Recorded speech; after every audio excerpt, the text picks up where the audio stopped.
Here what happened, Lordship, two person was arrested, Lordship, and the forwarding person, another co-accused, have already been released on bail by the court below, Lordship. That order I have already annexed, Lordship. POCSO method, Lordship, notice will go first.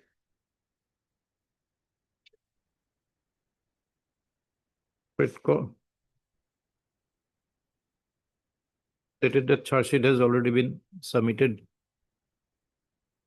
Yes, hence call for the scanned copy of the TCR and also issue to the respondent number 2.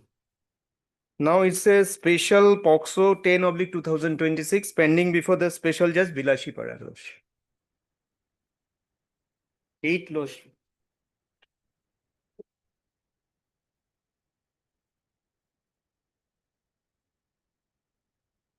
This It is in the month of March. March. Obliged.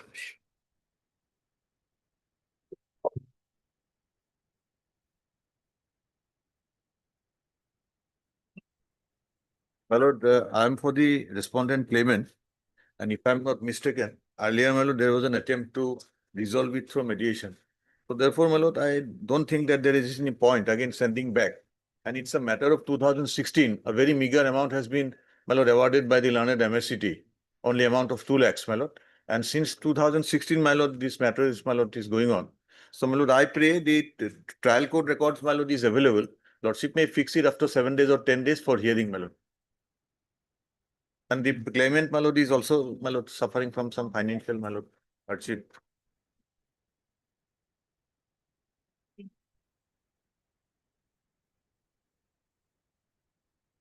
Very short point, it rests on a very short point, my lord.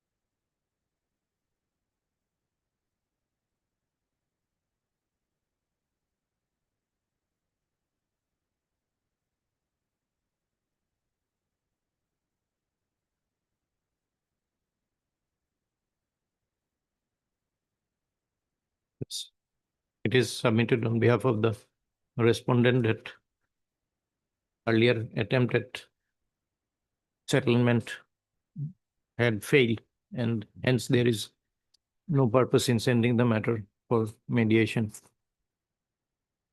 PCR has already been received, hence list the matter for hearing on given date.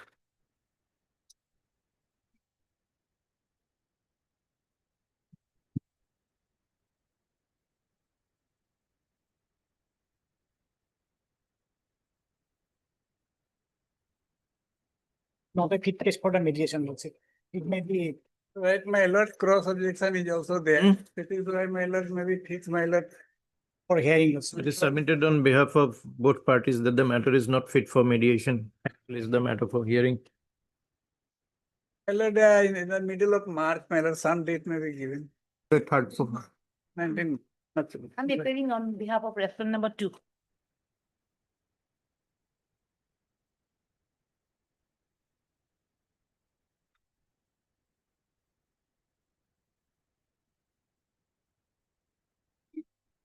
Your Lordship. My Lord, item number 4, I am appearing for the appellant Lordship. This is not a fit case for settlement. The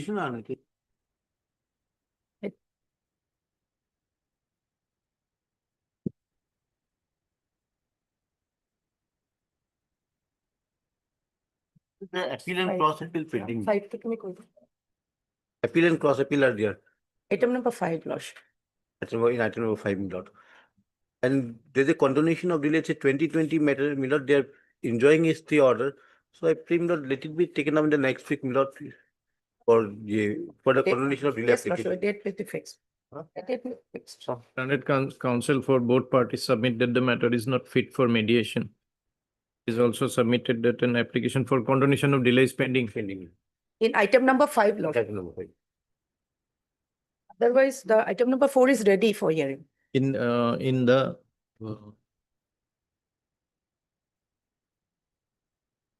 cross appeal, Profit. the cross appeal, that is MSC appeal 9188 of 2020. Is the matter again on 19 lordship. It is hearing to IS matter to mane.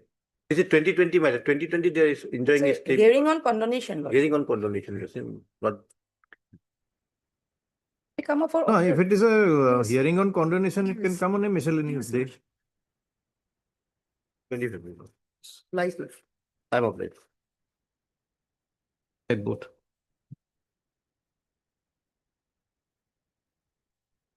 Connected bully দিব নালাগে আৰু। May I please your lordship? Lordship, this matter is already in hearing stage. A date may be fixed, lordship.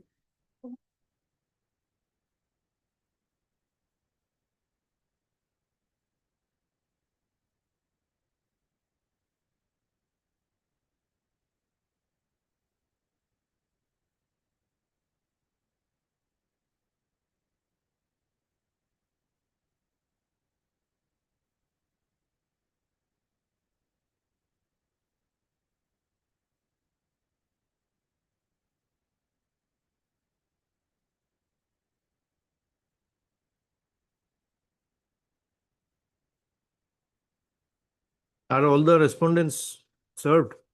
All the respondents are. Lordship.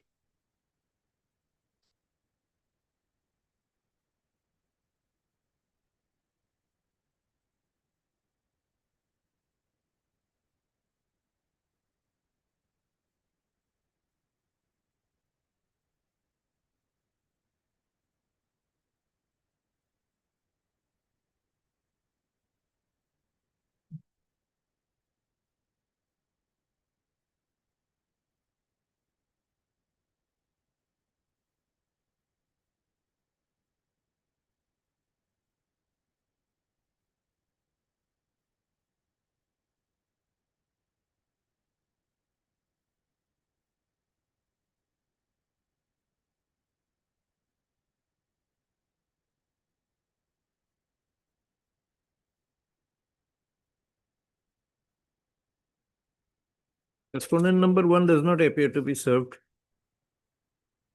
as per office note.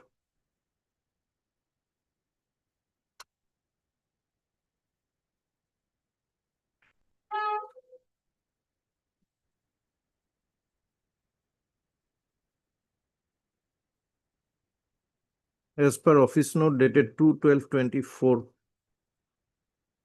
ID card as well as service report in respect of respondent number 1 has not been received back. Whereas respondent service in respect of respondent number 2 is complete. Was represented by learned count.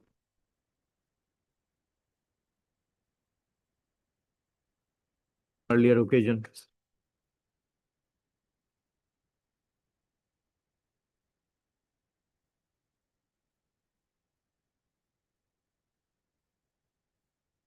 Number 3 has also been duly represented by learned counsel by filing wakalatnama. Wait. Service on respondent number 1. It was long back. No point in awaiting. You have to take fresh steps. Lordship. Wait, petitioner appellant to take fresh steps.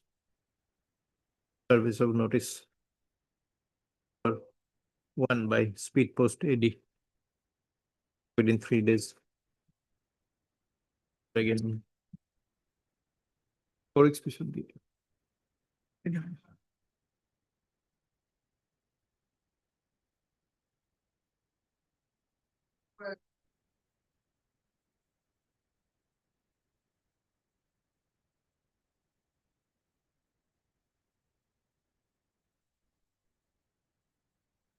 At your lordship. This matter earlier, your lordship has heard on the issue that whether 15 days period is mandatory for filing of the complaint or not, that aspect, lordship. From page 28, paragraph 19 of the appellate court's order, it is clear that within 15 days period that this complaint was filed, which is premature and it is do not comply with the section 138 subclause C of NI Act, lordship.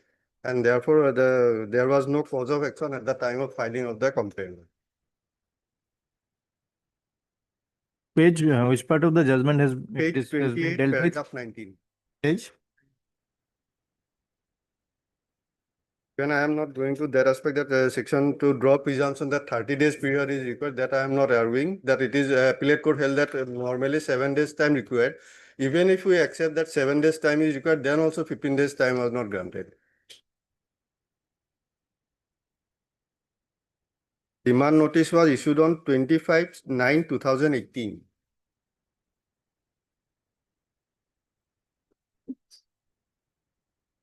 The appellate court held that it is in ordinary course 7 days time is required. So even if we accept that 7 days, then lordship it will be 2/10/2018 when the appellate Notice issued on 25/9/18. 18, 7 days would expire on 2/10/2018.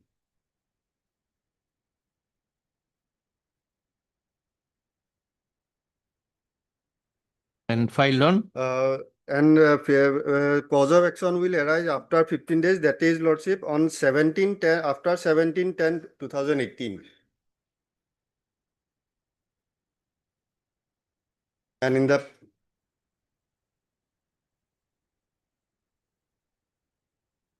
15 days is, what did you say after? 17/10/2018.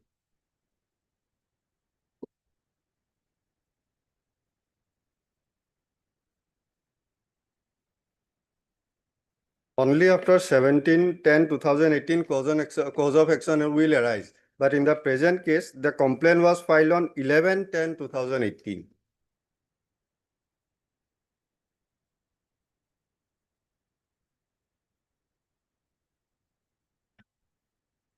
Without complying with the requirement of section 138 subclause C, which is mandatory in nature, lordship.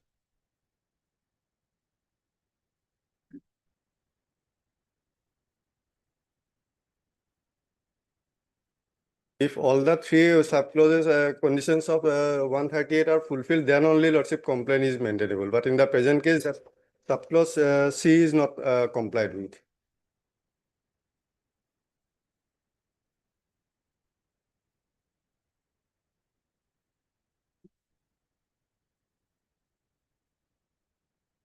You had also referred to section of the General Clauses Act, I think.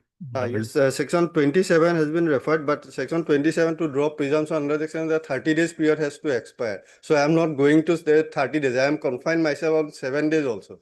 Even then, that 15 days is not complete, lordship.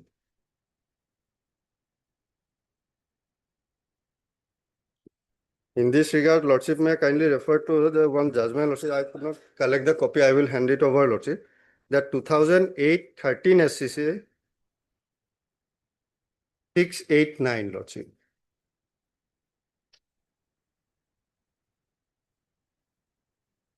Yes. Here also paragraph 25 clarifies that the 30 days period is required even if it is sent through speed post, lordship. I am not going into that aspect also in my present case. Yes, respondent. My lord, for a moment, please, my lord, may refer para 28 of the trial court judgment. That is page 68, my lord. Page 68. 8.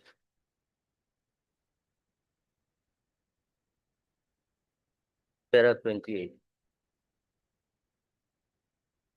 May I read, my lord? Yes. In the instant case, it appears that the complainant had issued the demand notice, that is Exhibit 5, to the accused on 25/9/2018, and the complainant has also produced the postal receipt by which the said notice was sent, and the same is marked as Exhibit 6.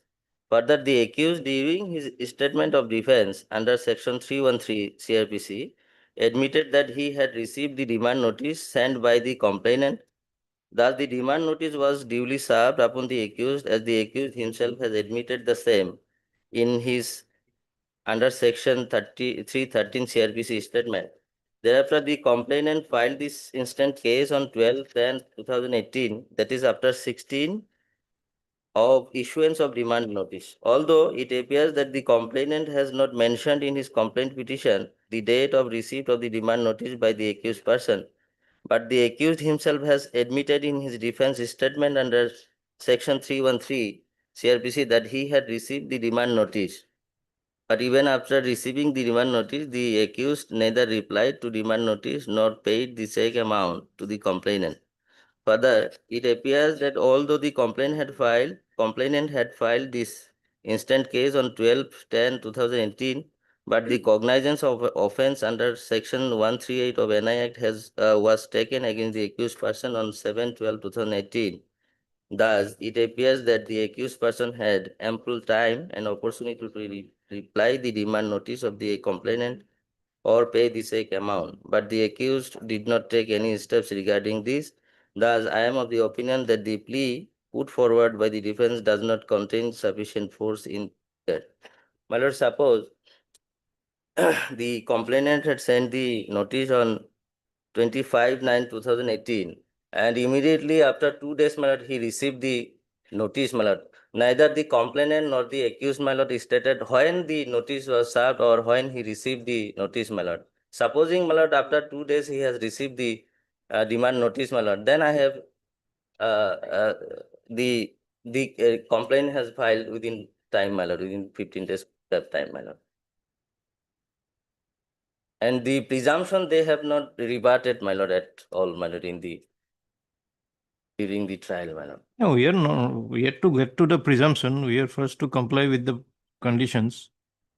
See whether the conditions have been complied with. Now the appellate court, my lord, in para 19, my lord. Just a moment. 25/9/18, that is the date of the notice, the sending date. Lordship. Suppose he received after 2 days, my lord, then I have filed the complaint. No, where from shall we draw that supposition? Why is 2 days? lord, Why not 3 days? Why not 7 days? My lord, the appellate court said, observe, the presumption of delivery of. Appellate court has supposed it as 7 days. Yes. From that, you don't qualify. Appellate court said they are supposed to be delivered. So in ordinary course of post, it ought not to have been taken more than 1 week. It may not be taken more than 1 week.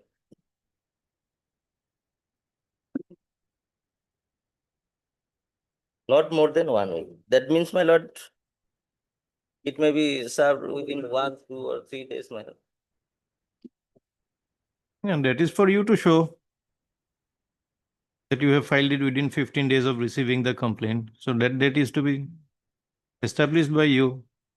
That admittedly, my lord, I have not mentioned in the complaint petition the date of receipt.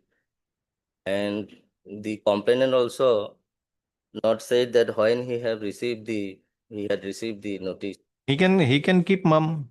He may not say anything. But it is for you to establish. But he admitted that he had received the. All right, he can and received he it, but he also- didn't admit that he received it within this period. Prior to filing of the complaint. If we suppose he received it after 2 days of sending, we can also suppose that he received it just before the complaint, 2 days before the complaint. What is this supposition now? That will have to be guided by law.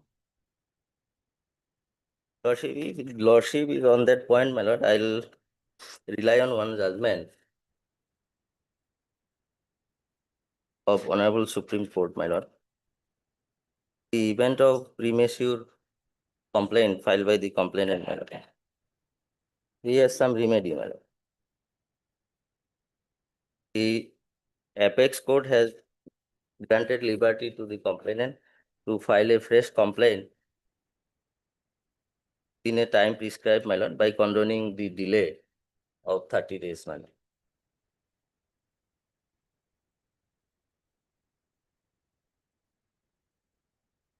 Brother.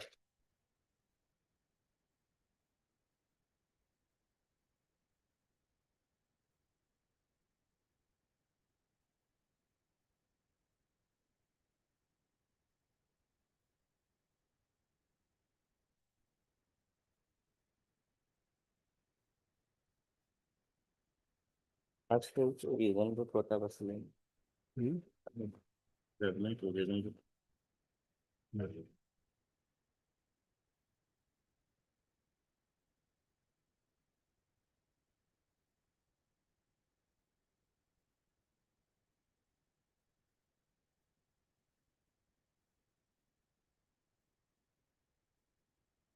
Date of filing is 11th or 12th.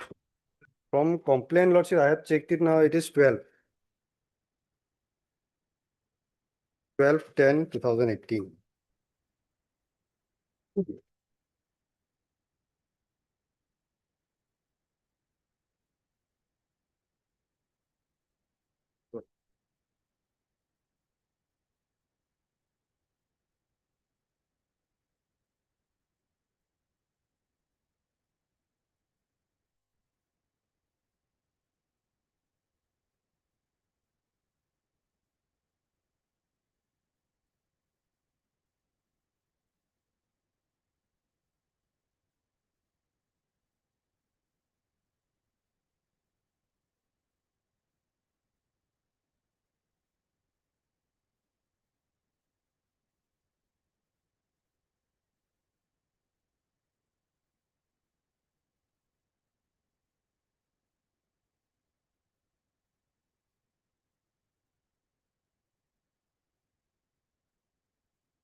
Around para 10 and 11.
Now, my lord, another judgment of my lord Rajasthan High Court.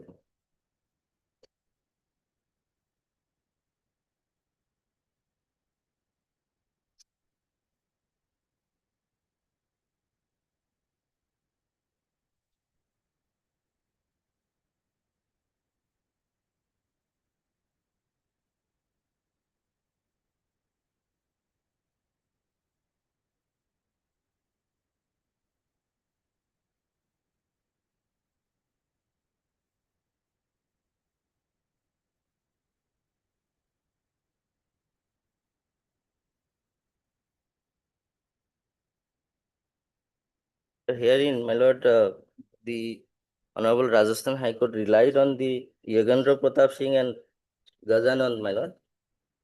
Para 20 and 21, my lord, kindly read. I have flag mark, my lord.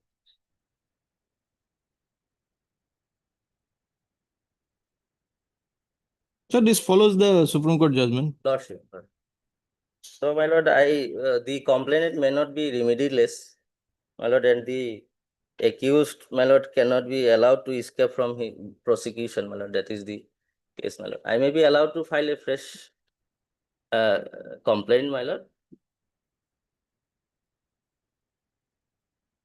delay, my lord, may be condoned. That is the law. Lordship. Write down.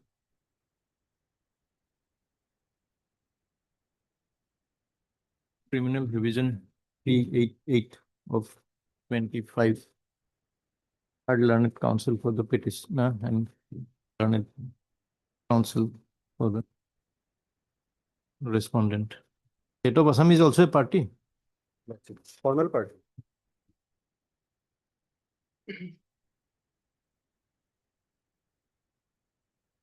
Order dated 19/9/25 with Java.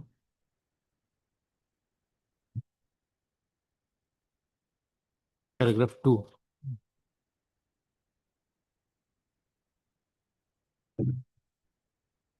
P.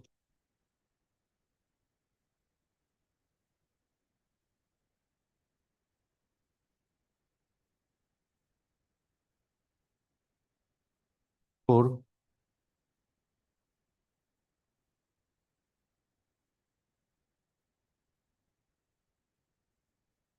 Five.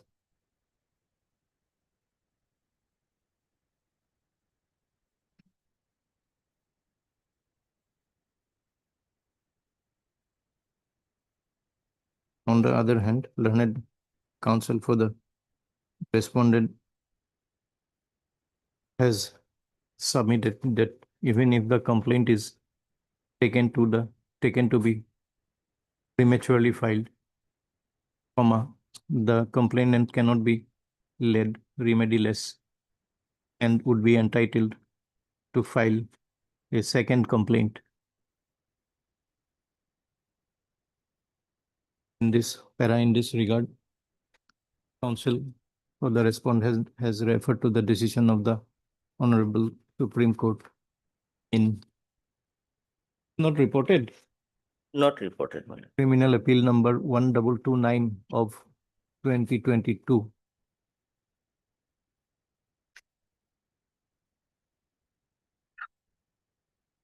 Dated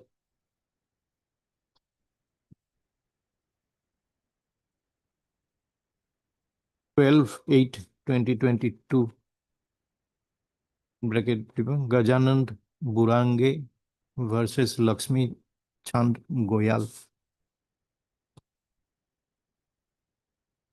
wherein it has referred to its earlier decision by a 3-judge bench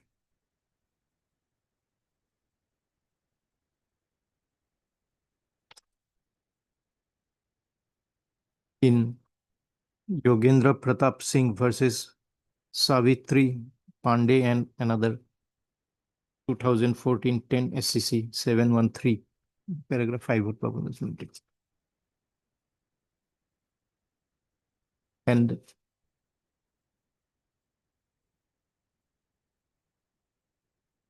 wherein it was held as follows, paragraph 6 or 35 बोलिए से हाँ quote.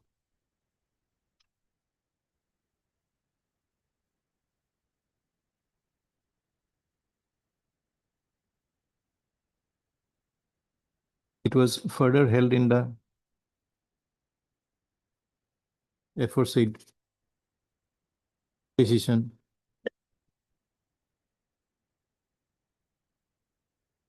in Yogendra Pratap Singh Supra as follows, para 8 or 41 subpara 2.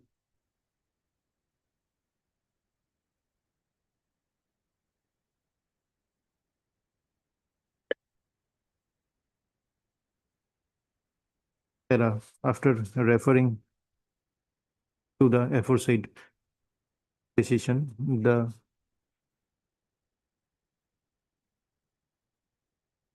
Honorable Apex Court disposed of the appeal by setting aside the impugned judgment and order and granting liberty to the complainant to file fresh complaint.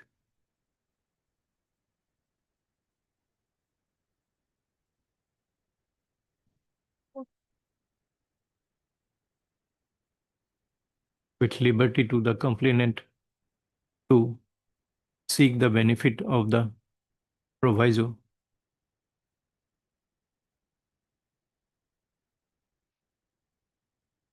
to section 142 small b within bracket by satisfying the trial court of sufficient cause for the delay in instituting the complaint.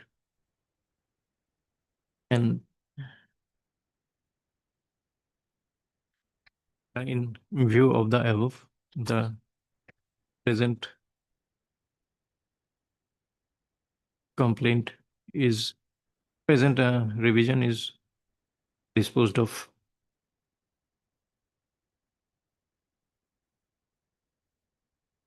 We have to set aside the judgment Both judgments, Lordship. by setting aside both the judgments of the learned courts below.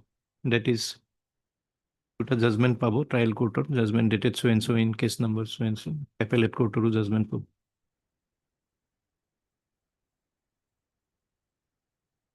Point 1 থাকিব, we dispose on the following as the following terms. D1 D হেতু দিব আৰু 2 দিব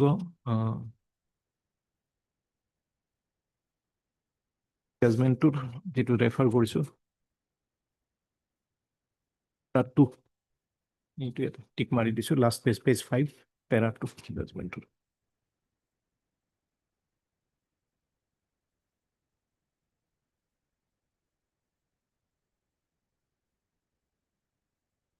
The revision stands disposed of accordingly.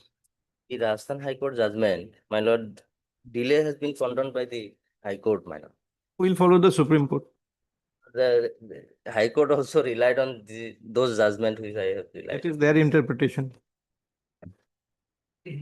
Pavla, Lordship. For a time period, my lord. Describe time when I have to. It is up to you. If he files an, We cannot direct you to file the complaint within a certain time. My lord, That depends on your convenience, your alertness. My lord, item number 15. then otherwise, my lord, RSA, portion of limitation it will become come, my lord. effective. That's I why, my want lord. to do it. That is what you have to file it. That direction is same direction has been given. My lord, item number 15 RSA to draw it. Matter Okay. has been settled. It's there already. Gosh, all right.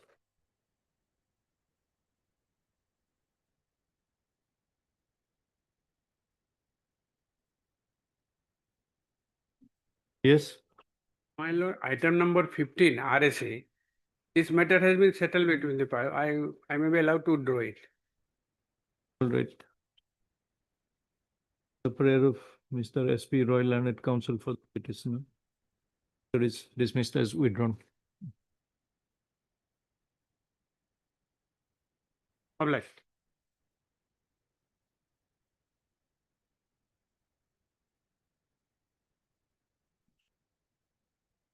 Yes, please, your Lordship. Lordship, this is second regular bail application. Lordship, as per the dated 5/2/26, today is fixed for the CD. I am charged with 1031 of the BNS. Here in this case, CD or TCR, that is not compromised. It's already a certified case, so There will come, maybe TCR, for TCR. that is not TCR. It is submitted that charge sheet has already been submitted in the case, hence call for the scanned copy of TCR along with CD. List again on.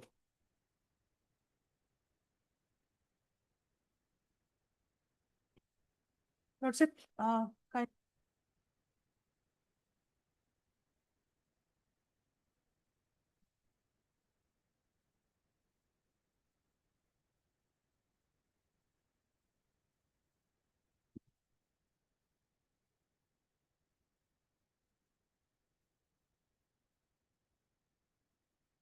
Item 24 okay, 2 CD was called for.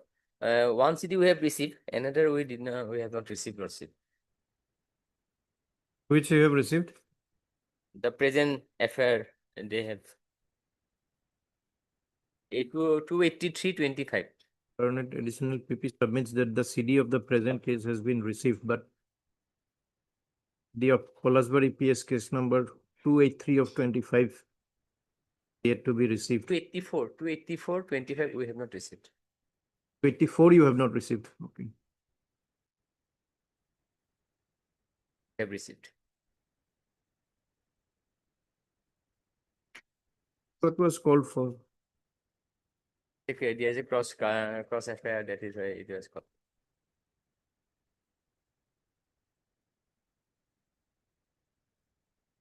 Earlier order, only 283 is mentioned. Was there probably?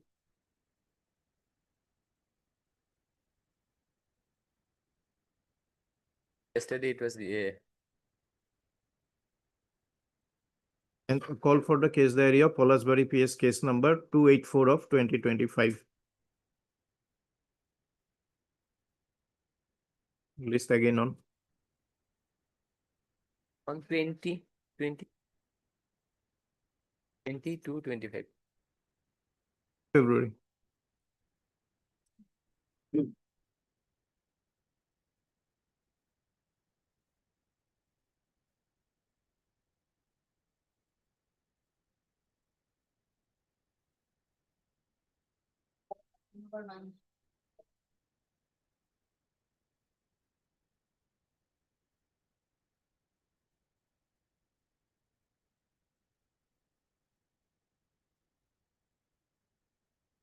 May I please, Your Lordship?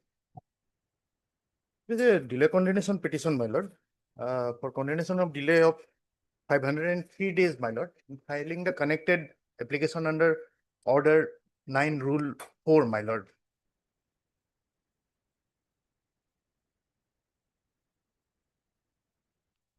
You appear for? That I am appearing for. Delay is how much? 503 days, my lord. 500. Lordship, if I may. Lordship, the IA was filed on 12/4/2019. It was registered on 15/11/2019. On 5/10/21, notice was put. 3/5/24, service not complete. 14/2/25, appellant absent. 29/8/25, appellant absent. Now, finality, it is a revenue. They are trying to prolong it by. By what? Delay has to be condoned first, isn't it? That's what I am objecting. My lord, in It fact, is a very sufficient long time. Not following you. No. He has filed first one petition. He has filed- Whatever, we are today on the this delay condonation application. So we have to hear that. Earlier, some appellant had not appeared on a particular date. That is gone now.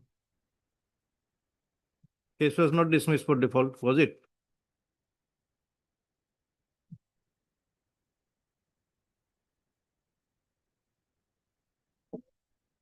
Yes, what is the cause for delay? my lord, actually what happened, there was a miscase, my lord, where the particular order was passed to implement the, substitute the legal years of respondent number 9 in the main RSA matter. But subsequently, since no steps was taken for substitution of the legal year, my lord, an order was passed on 25/10/2017 in RSA in the main RSA, my lord, whereby the RSA was dismissed, my lord. I have no knowledge, my lord, regarding that order, my lord. In the year 2019, when some laborers and etc. engaged by the respondents, my lord, tried to encroach upon the land. On inquiry, I came to know that the RSA was dismissed, my lord. Due to ill health, my lord, since I could not communicate with the earlier engaged counsel, who unfortunately, my lord, before that order was passed, my lord, he passed, my lord. Mr. A.Y. Chaudhary was passed, my lord. A.S. Chaudhary was passed, my lord, earlier, my lord. There is no communication between his juniors and me, my lord. I have no knowledge, my lord. I have stated the reasons in paragraph 3 to 5, my lord. 3 to 6, my lord.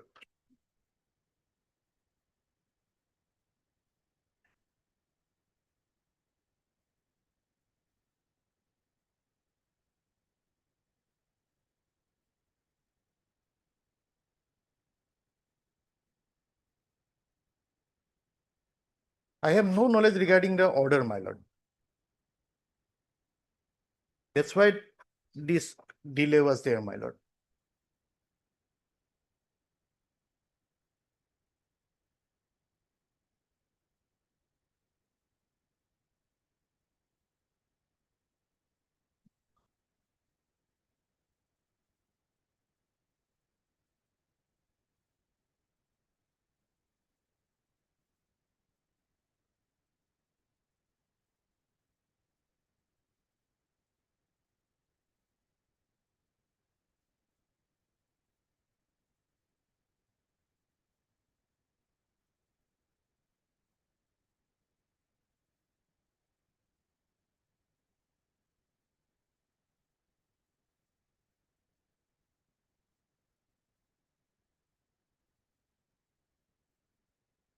Yes, respondent, any submission?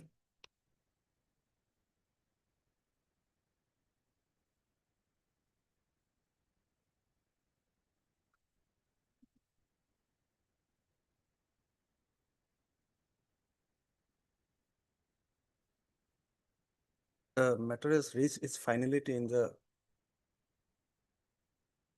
Now, even in filing the IA, they are not showing seriousness. That is my humble submission. I have stated the dates before, your lordship, that sometimes they remain absent, sometimes they don't take steps. Whether the real issue, when the real issue is that their appeal was dismissed, they ought to be serious about that. There is a delay of 503 days.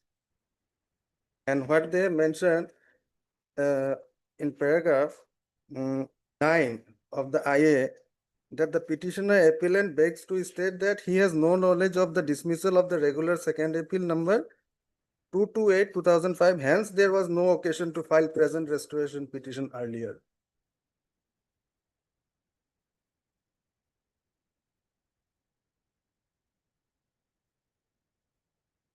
They can pray, of course. They can. It is.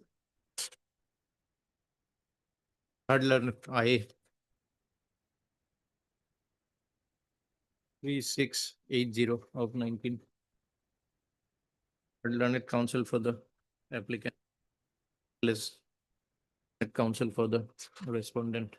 This A has been preferred, seeking condonation of delay of 502 days in referring the application for application is for readmission of the appeal, Yes, my lord. readmission of the RSA number 228/2005.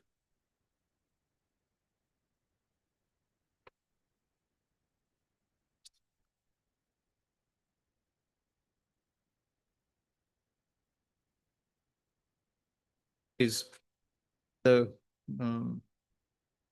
stated that paragraph 3, 4, 5.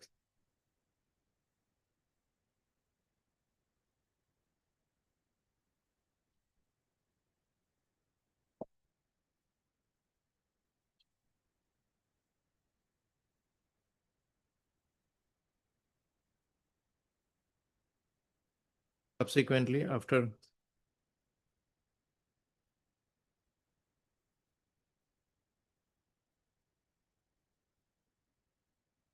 collecting the correct number of the engaged counsel, it was handed over on 5/8/19. Subsequently to the son of the appellant on 31/7/19.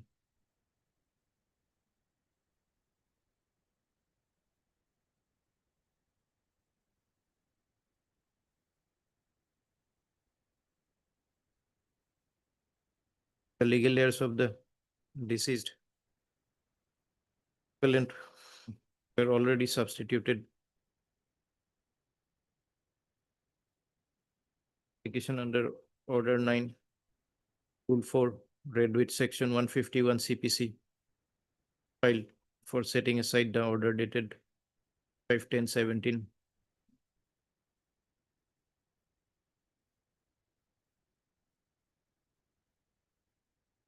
Passed in RSA 228 of 2005. It is submitted that the delay has been occasioned due to lack of knowledge about the of the part of the present applicant. Learned counsel for the respondent submitted that the matter has attained finality.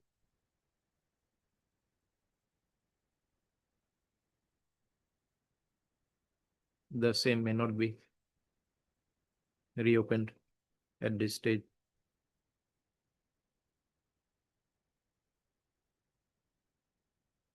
Here is the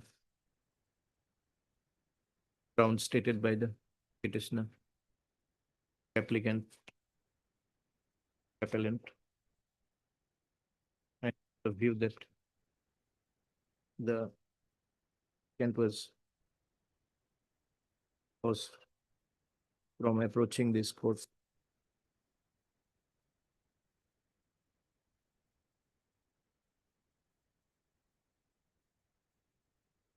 Hence the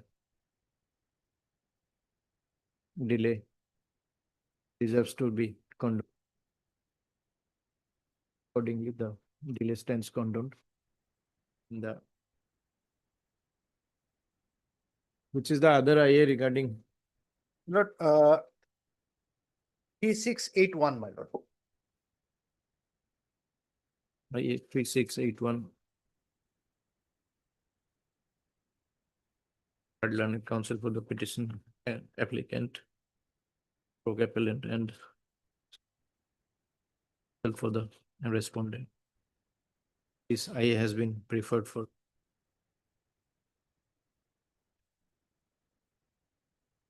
putting aside the order dated 25/10/17, passed in RSA 28 of 25, whereby the said appeal was dismissed for default. The delay in preferring the present application has already been condoned in IA number 3680 of 2019.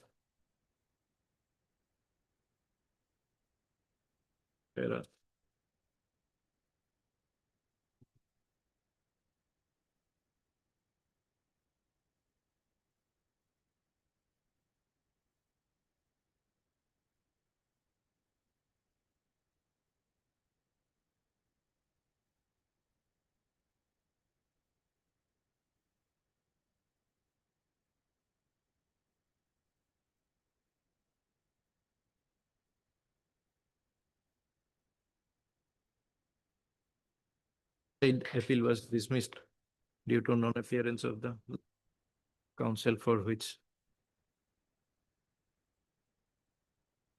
about which the petitioner had no knowledge.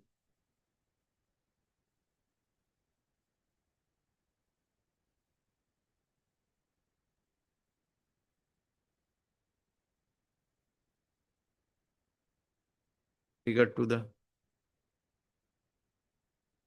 averments made in the instant application.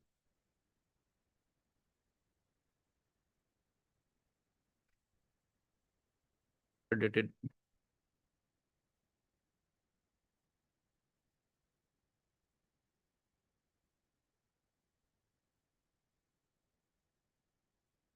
for hearing. List the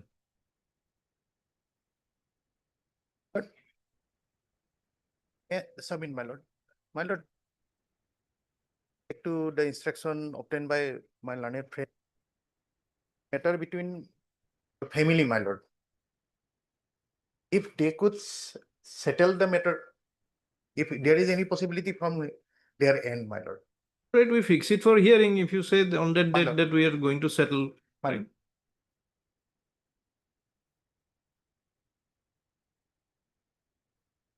17%. Deeply obliged. Deeply obliged.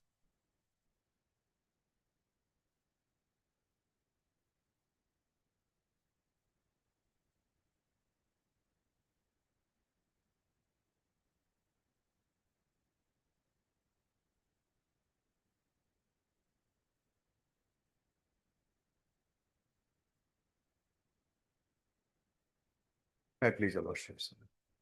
The appellant has been convicted under section 6 of the POCSO Act. Now, issue was arise that whether the victim is a minor or not. And as per medical report, his age is more than 16 and below the 18s. Of error is 2 years. So our High Court already decided this is not mine. I have relied some decision of this honorable court and Supreme Court also. That is the only issue in this appeal. Yes. Now another question arose. Section 8 may not be applicable, but section 376 may be applicable. That was also question arose. Now, so far, if victim statement in 161 and 164, there is a lot of contradiction. So for filing of the SIR, there is delay that has not been accepted. So for the motive of the SIR, that was also raised earlier. And there was a demand before filing the SIR from the side of the victim. There was paid 50,000. And there was a evidence that there was some land dispute between the victim father and the accused. That's also reflected in the evidence. So 376 also not applicable.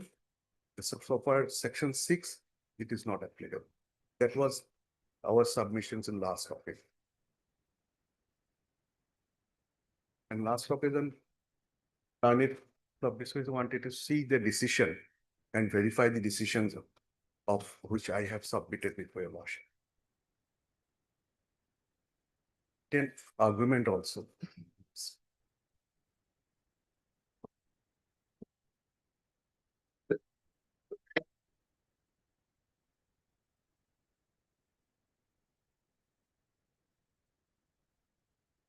His was determined only on the basis of medical evidence. No certificate was no there. cert-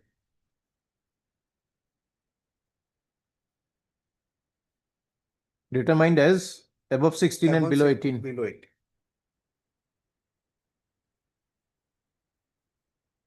No, since if it is determined as below 18, then is the benefit of 2 years available? That is the judgment of our High Court. And so, Which one? my lord, based that in my lord judgment, I have relied on case criminal appeal J24 of 2021. I am placing again, my lord. What is the name of the party? Again, my lord, it is name of the appeal not mentioned. Versus State of Assam Was the represented state of by. Assam, my lord. That is 8823. My lord, my lord. Okay, I it's here. place It's here. in para 31, 32, and 33. I place it early.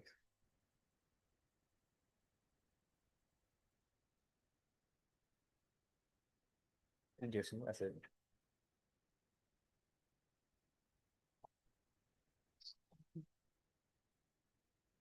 Yeah.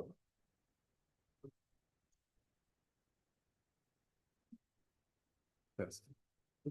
No.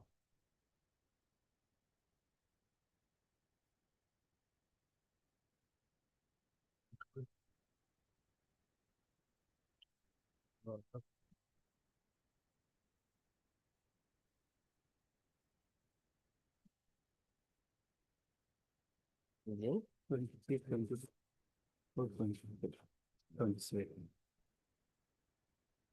No, this was a case where the medical opinion was that the victim was approximately 16, 17 years. But So in that case, that benefit of 2 years is there. But here that 2-year factor has already been factored in above 16, below 18. So within this 2-year period, that is already been factored in. margin of error, my lord, it will goes in favor of the accused. That is the, my lord, our case. But it appears that the margin of error has been factored in. That is why this 2-year period has already been given, Yes. 16 and 18.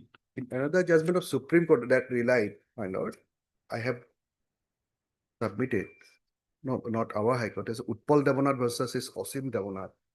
Which one? Utpal Devannath versus State of Assam.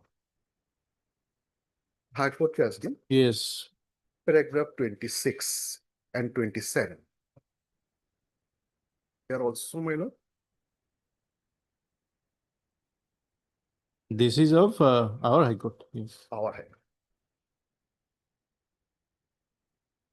This 23 under judgment. 4/5/2023 decided. In para 26, last line, page 7. Case of ascertainment of age by radiological examination, a margin of error of 2 years on either side has to be gone. And 27, 16 to 17 years.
Yes. Lord, your lordship kindly see the victim's, my lord, statement at page 11 in paper book. That, my lord, your lordship kindly see the sketch place of occurrence. That is page 75.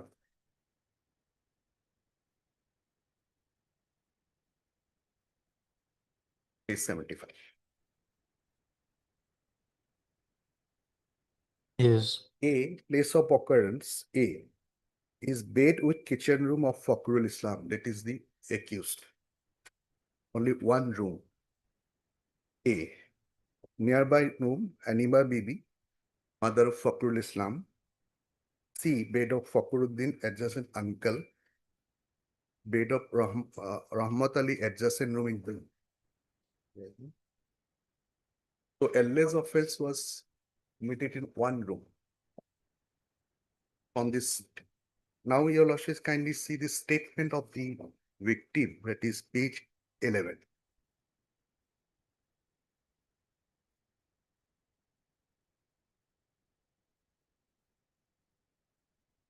A is the PO. A is the PO. There are 1, 2, 3, 4 rooms. 4 rooms, adjacent room. In their mother's room and Fakhruddin, bed of Fakhruddin, that is brother of the accused. Another brother. Single room it was. Place of occurrence. Okay. Page 11 is the victim's statement.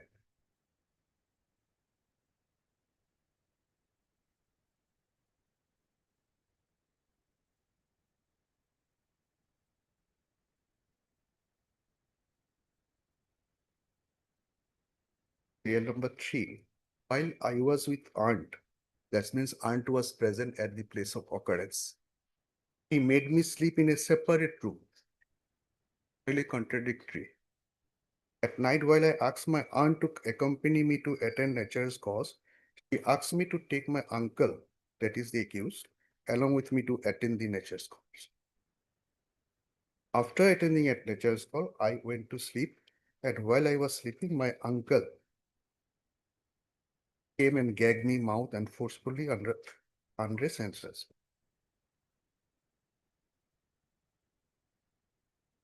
one room, aunt was present.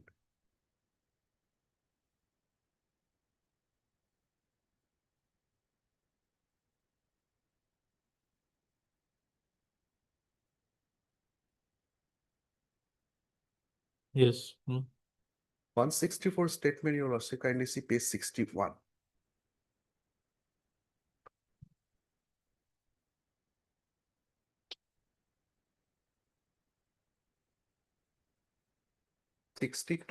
Page number 62, paragraph 2 possibly. Since I did not feel sleepy, I was watching a video in my mobile phone. I went to the bathroom. I asked my aunt accompany me to the bathroom. But my aunt did not go with me, and instead my uncle went with me. After urinating it and I wanted to enter into the room, my paternal uncle resisted me. Then he gagged me and such.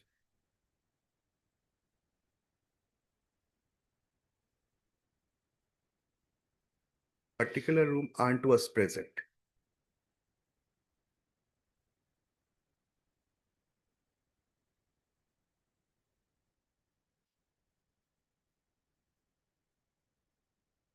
Dependent witness said, my lord, that she had some mental problem also. And PW4 has stated that they had some land, my lord, dispute. PW4, page 15.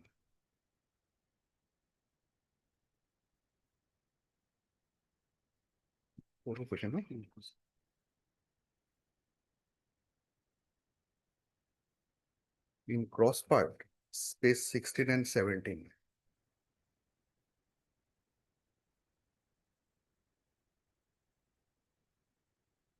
Page 17, both of them have dispute quite often between them regarding landed property. Regarding the said dispute few days prior to the Where page? page 17. 17. 17 is cross part of the PW4's. It's from 16 para 5, serial number 5. Maimun victim is not mentally sound.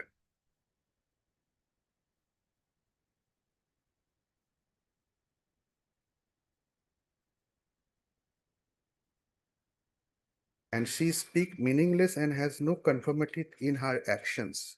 Sometimes Where? page 16, my lord, serial number 5, cross part. Sometimes she even tries to assault her mother. Accused Fakrul Islam and father of the victim girl are step brothers. They have separate homestay. Both of them have dispute quite often between them regarding landed property. Regarding the said dispute, few days prior to the incident, village elders held talk regarding amicable settlement.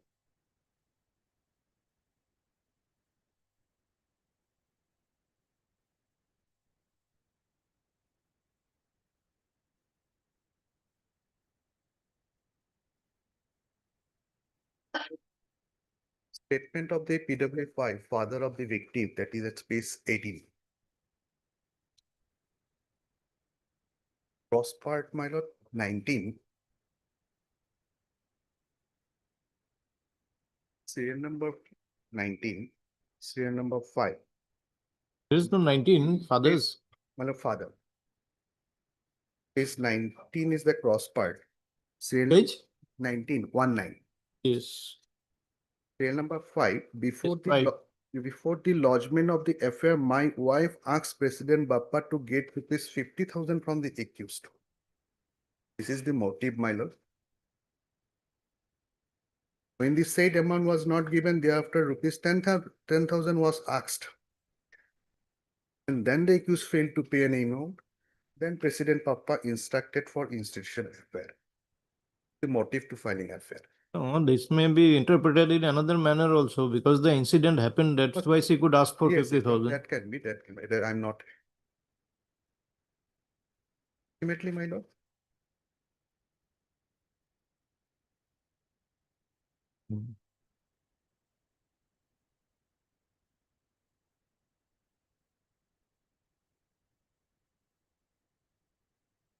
My submission is that section 6, or possibly not add.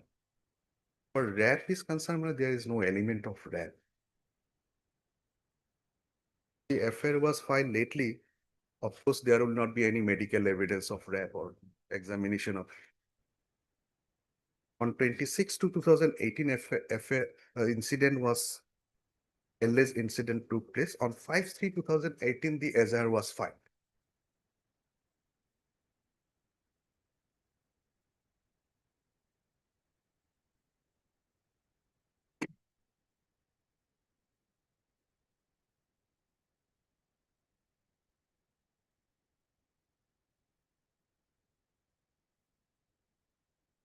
PW3 is an independent witness. He also says that the victim is some mental problem also.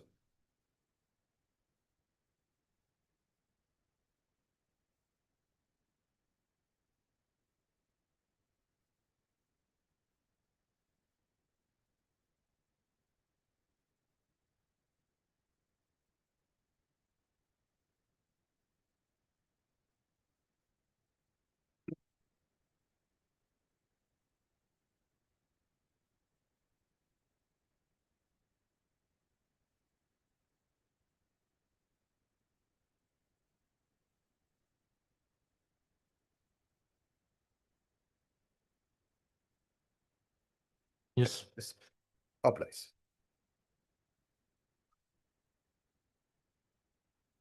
Here in this case, firstly, lordship, regarding the incident, lordship. The incident is proved, lordship, because lordship, she in her 164 statement as well as her testimony as PW2, lordship, she is constant and she is trustworthy in that aspect, lordship. Because whatever she has explained in 164 statement, she has explained the same allegation in PW2 as a PW2, lordship. Yeah, so she may be treated as a trustworthy, her evidence may be treated as a trustworthy, lordship. And regarding 161 statement, lordship, we will, when there is a 164 statement, we will go by the statement of 164, not by the 161 statement, lordship. So after that, lordship, the age comes, lordship, regarding age. But lordship, yeah, here in her radiological test, lordship, and that she is above 16, below 18 years, lordship. So above 16 and below 18 years, in POCSO method, lordship, her age, that is sufficient, lordship, proof her age, lordship, because there is no any other documents.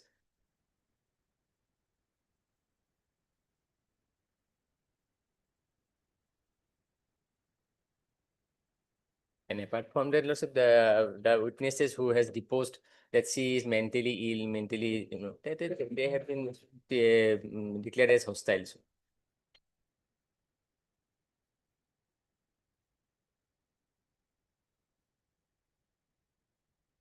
case of POCSO method, also we will not go by the, we can go by the sole testimony of the victim as well as PW2. Myself, sorry. Age determination, that is, lordship, it is proved, lordship, that her age is above 16 and below 18, not 16 to 18.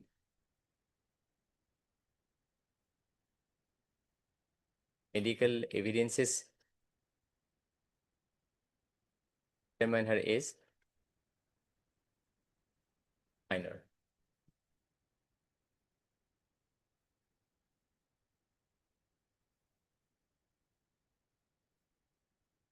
Age, whichever way it goes, it will only matter regarding the burden of proof. Otherwise, facts have to be proved anyway. Apart from that, lordship, this section 29 is also there. The burden of proof also lies upon them also, because this is POCSO matter and presumption always goes against him, that lordship, they are the accused in this case.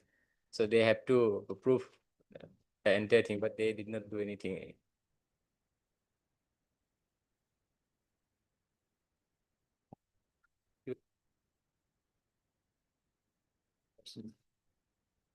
All right. Okay. I'm amicus. But as per the motive that he said, Lordship takes up PW1. She has categorically stated that she wanted a village Bishar to happen that did not happen. The Gaubura had said that please pay 10,000 rupees. Since that was also not paid, she had gone and lost the FIR. Motive, that part that for extracting money, the case has been filed, that is not there. Secondly, my lord, the age factor. Medical examination says there's no injury on the date of marriage because after 8 days it was done. But even then, my lord, suppose she's, if we take the judgment he has relied on, we give the benefit of 2 years, she's above 18 years. If the testimony is credible, then she falls, then the conviction should be under 376. POCSO may not be there, but 376 sustains. So whether your lordship will give the benefit of the judgment of plus minus 2 years. Here it is said the age, in that case, it was said the age is between 16 to 17 years. In the judgment he has relied. Here it is said below, above 16, below 18. The interpretation whether that 2 years factor has been taken or not. Even if the benefit is given, 376 stays because the defense has not, the appellant has not been able to discredit the victim as well as the informant. That is my humble submission. And regarding that part, lordship, regarding that alleged offense was occurred or not, lordship, her testimony is sufficient that is reflected in Full Singh or and Gurmeet Singh cases, lordship, that her sole testimony, if she is trustworthy, then her sole testimony can be that accused person. Lordship.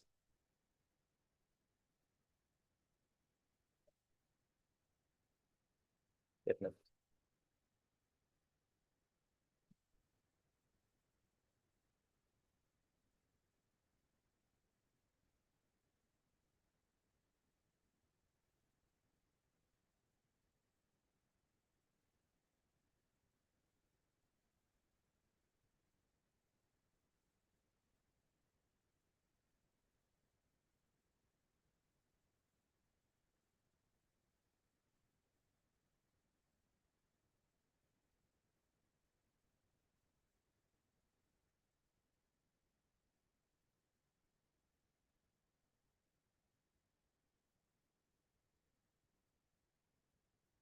Yes, see.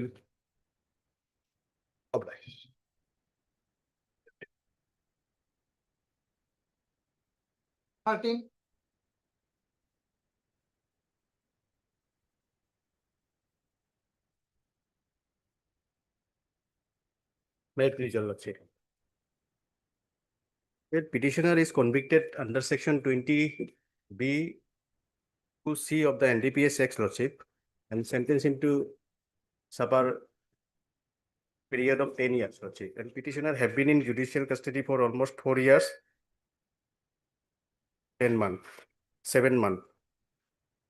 On the last occasion, I had showed, lordship, the non-compliance of section 42 of the NDPS Act, lordship, and I had placed one judgment also, Colonel Singh, lordship. If your lordship go through the deposition of the PW 5 and 6, but there are the position examined as many as 7 numbers of witnesses, lordship, out of which, lordship, PW 1 to 4 is a seizure witness, 5 is a informant, 6 is a investigating officer, and 7 is a expert from FSL, lordship. And in the last occasion, I had shown, lordship, the observation made by the learned trial judge also, lordship, that was a 42 is not complied with while making search and seizure, lordship. And if your lordship go through the evidence of PW 5 and 6, it will be more clear, lordship. Seizure witness 1, lordship, is turned hostile, lordship, and 3, 4, and 5 also has not given any clear picture, and there was a contradiction. See, who are the seizure witnesses? PWs? 1, 2, 3, 4.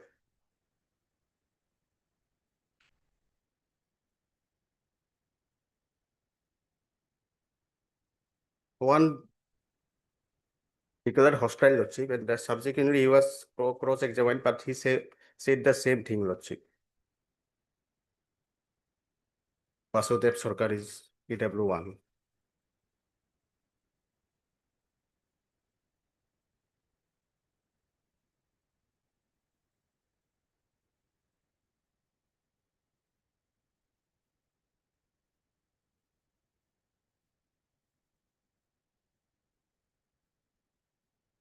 So one is hostile.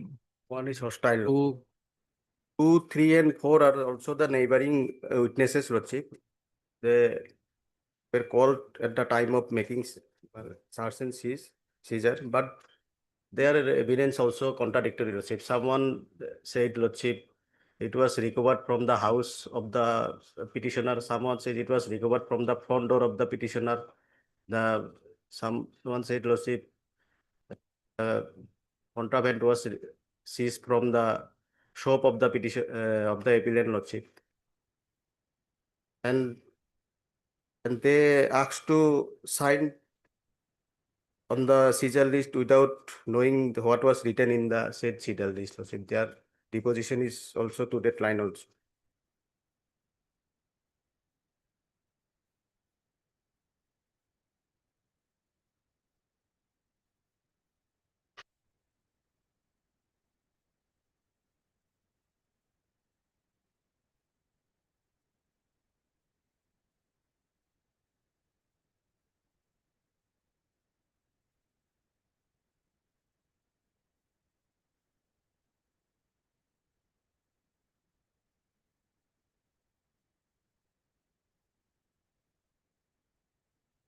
is here to Kurusmere.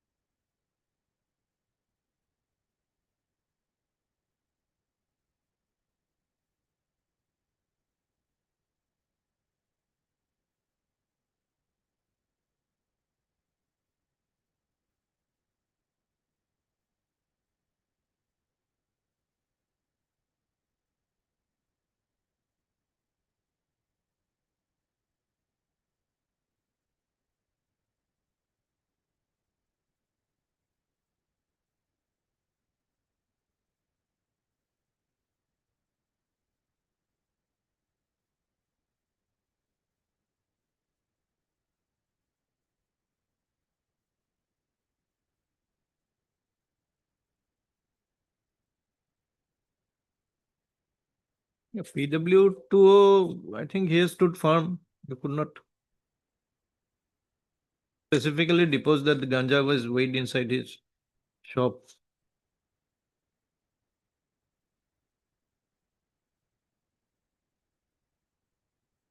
So deposed police recovered ganja from the house of Rajesh Sarkar. But on cross part, Lordship, Did not, of course, he did not say it was recovered in his presence. I do not know anything about search made in the house of the accused Rajesh Sarkar by police personnel. Where? Internal page 3, PW1. No, we are on PW2. PW1, okay. Understand. We are on PW2. The cross part, Lordship, the seized ganja was recovered from the shop of Rajesh Sarkar. He stated shop, Lordship. The ganja was weighed inside the shop of the accused. At that time, 10-15 people were present at the shop of the accused. I do not know the persons who gathered near the shop of the accused. My shop is located about half kilometers away from the shop of the accused. I do not know specifically from which place inside the shop of the accused the ganja was recovered by police. I signed on the seizure list as I was asked by police to sign over it. I do not know exactly what the weight of the recovered ganja was. In the circulating pathar, wild bhang used to grow and local people used to cut the same and keep it in their houses. In our area, the local people use the wild bhang for treatment of their cattle. Police did not record my statement in connection with the case.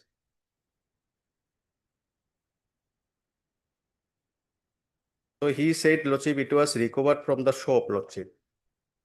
Do not doesn't know what was exactly the weight of the recovered ganja, and he only put the signature as was asked by police to sign over it. Are the shop and house located at different places?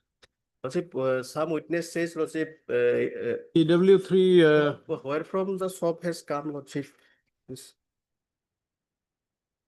From the beginning, Lordship, in the affair, they PW4 says house. house. His sketch map is there. Where is IO? IOPW6.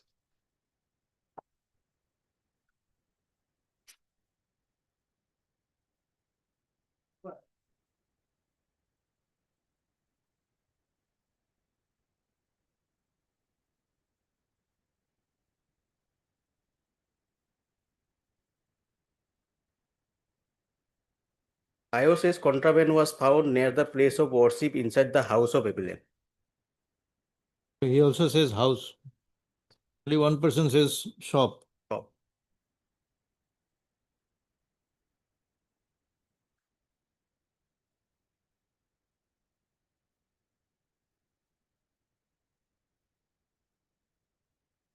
Internal page 2.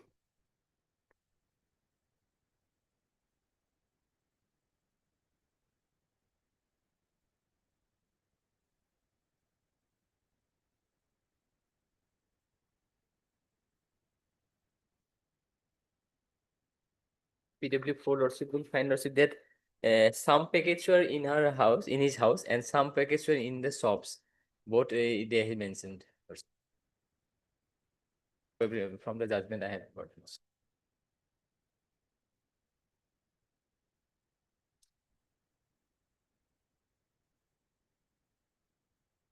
IO does not say anything about going to the shop.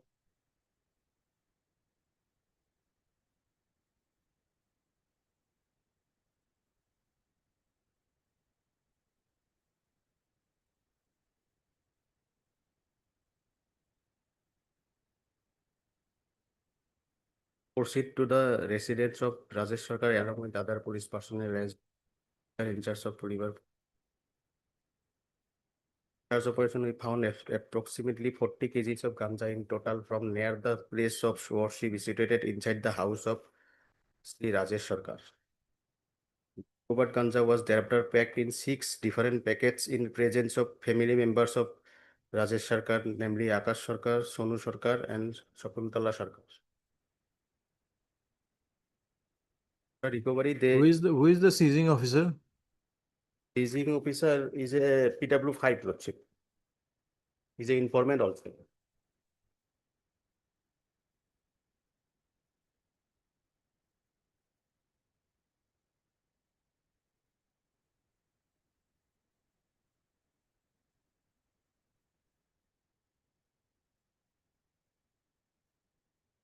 He says, Lordship, during internal page 2, it was kept inside the house of Sri Rajesh Sarkar near the front door of the house.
PW3 says he saw one packet, but seizing officer says 5 packets, I think.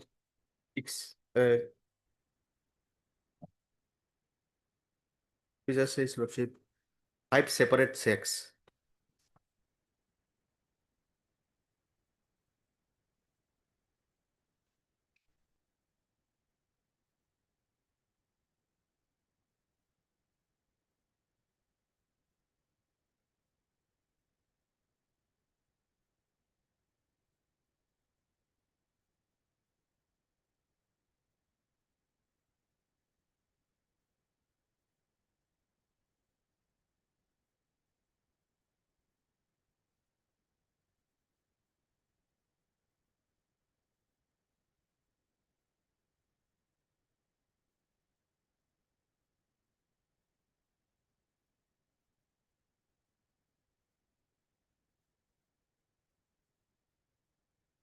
Appears PW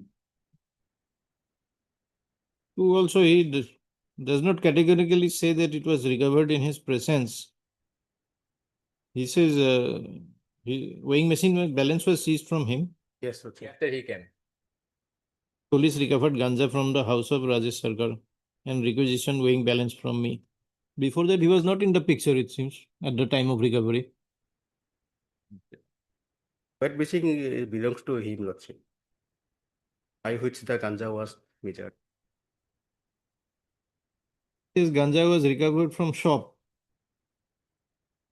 weighed inside the shop. If it was shop of the accused, not this PW2.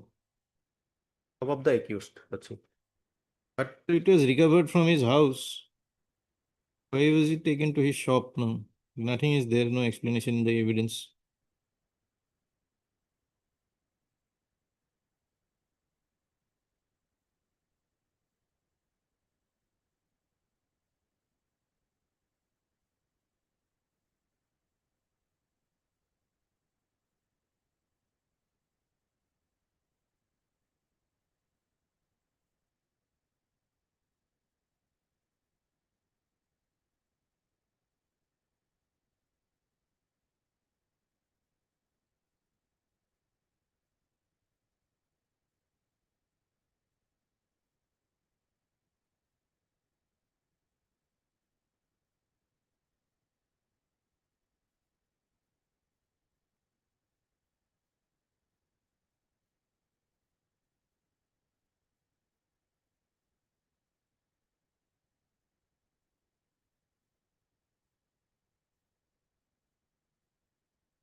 Then PW4 showed me some packets. That means he wasn't he taken was not along with present. them. After recovery, he was called and he was called, is it near the house of the accused. My house is located near the house of the accused. On the day of incident, police called me to the house of the accused and showed me some packets which were kept outside the shop of the accused and some packets were inside the shop of the. That time he was not present. After recovery, he was called and his signature as witness was.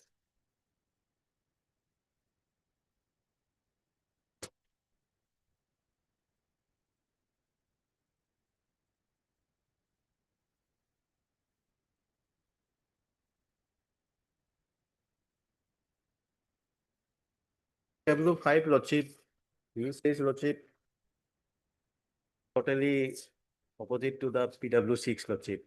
Regarding authorization also and as well as the regarding recording of information also, Lordship. Says he being a sub-inspector of police not required to take any authorization from superior officer. And on the other hand, in one instance, he said, Lordship, authorization was taken, but they have not exhibited the same with the. All right, if he's authorized, then he's not required to take authorization. If he has taken, that may be by way of habit or procedure, whatever. We need not take that into account. But if he is not authorized, he is authorized, then we cannot fault his action. But what about the information?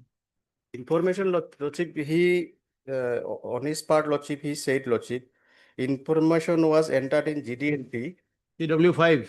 PW5, Lordship. The information was entered in GD&T, registered by so-and-so at our police station, and then proceed to the resident of Rajesh Sarkar along with other police station. But during his course, Lordship, he said we went to the place of occurrence of offense without making any GD&T. And the extra copy of the GD&T has not proved in the trial, during the trial, Lordship. That is the also observation of the learned trial court, Lordship. Okay, exit procedure. Not proved. Anything regarding communication to the superior officer? He himself stated that as the matter was urgent, authorization under section 42 of the NDPS Act could not be obtained. No, that is a different matter. But after that, After that, no. 72 hours, they have not sent any information to the supervisor after within 72 hours after making charge. That is also not there. The learned trial just also observed the same thing in the impugned judgment. Lordship. Lordship may look into one more aspect, Lordship, that time and date. That is 4:15 p.m. and date is in the month of June. Date is after sunset or not, Lordship. Lordship, PW5 got the information as per his own deposition. He got the information at about 12, Lordship. But he got ample opportunity to record the same thing in the police in the GD, Lordship. And it was during daytime. so Lordship 40. So even if it is during daytime, he is not required to record any grounds as to why he had to do it at night. But the communication has to be made. That is triggered. Information has to be taken down and has to be sent. But even That is not in a negotiable. case here it is cited, Lordship, that in a case of Karnil Singh, Lordship, that is cited here. Where is it said in Colonel Singh that it can be cured by the evidence of independent witnesses? That is what I'm trying to find out. Cardinal Singh, Lordship, It has said that total non-compliance is not permissible, but has not said anything whether it will vitiate the entire trial or the. If the trial is not vitiated, it is stated. But the fact of recovery is suspicious. Then, Lordship, one more thing, Lordship, that on the basis of the testimony of the IO, the conviction can be given. That is, I am not available with the judgment, Lordship. Baldev Singh or Balbir Singh in the 19. That is NCT versus Sunil. Balbir Singh is. Lordship, that on the basis of the testimony of the IO also, the conviction can be given, Lordship. But his evidence should be fully corroborated by the other witnesses. In that case, Lordship, here in this there is a major contradiction between their own officer, Lordship.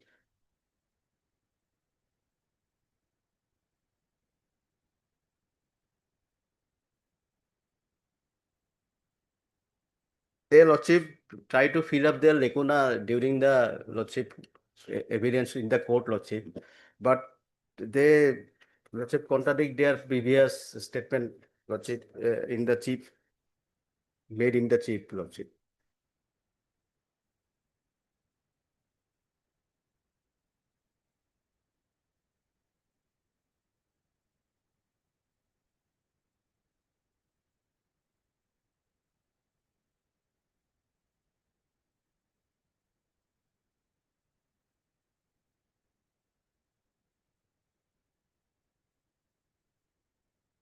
PW5 says, Lordship, they proceed to the place of occurrence without taking any authorization from the superior officer.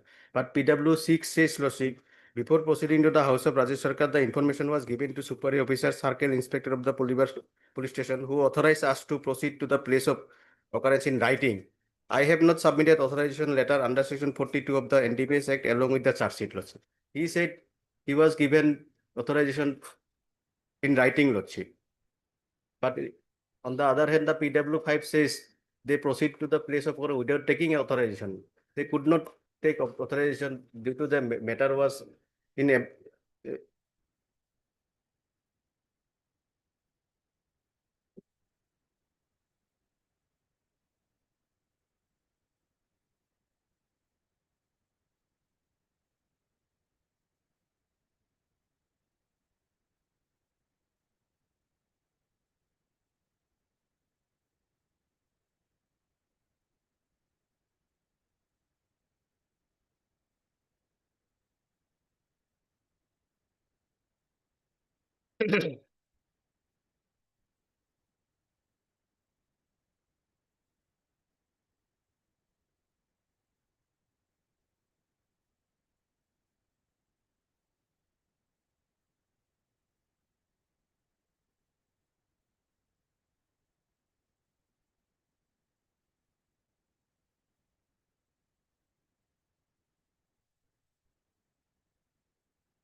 LC Corrosive has held that the on total non-compliance is impermissible and delayed compliance, non-compliance with reasonable explanation is permissible, Lordship. But here they have no reasonable explanation for non-compliance of section 42, Lordship.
Basically, has said that it will be a suspicious circumstance if 42 is not complied with, total non-compliance. Cannot say this is not total compliance, non-compliance, because lordship is writing down even itself in the FIR itself, he has mentioned it lordship. And that within 72 hours it was sent.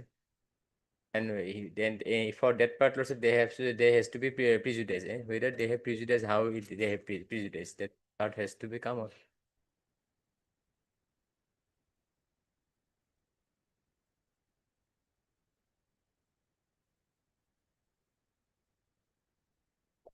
No, FIR if there is violation of 42, he need not show prejudice. It will be treated as a suspicious circumstance. That is what Colonel Singh says. There are 35 lots. Tell or parcel that is there.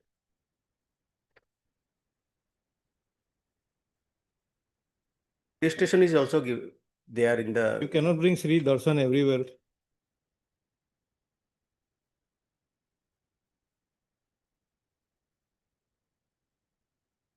So this was interpreted by the learned trial court that in case there is non-compliance with 42, then the trial is not wholly vitiated, but if the prosecution can otherwise prove through independent witnesses. That may be one of the interpretations, because although it has said that, as I said earlier, is impermissible total non-compliance, what would be the consequence of that? That has not been said in Colonel Singh. Whether it will entirely throw out the prosecution case or.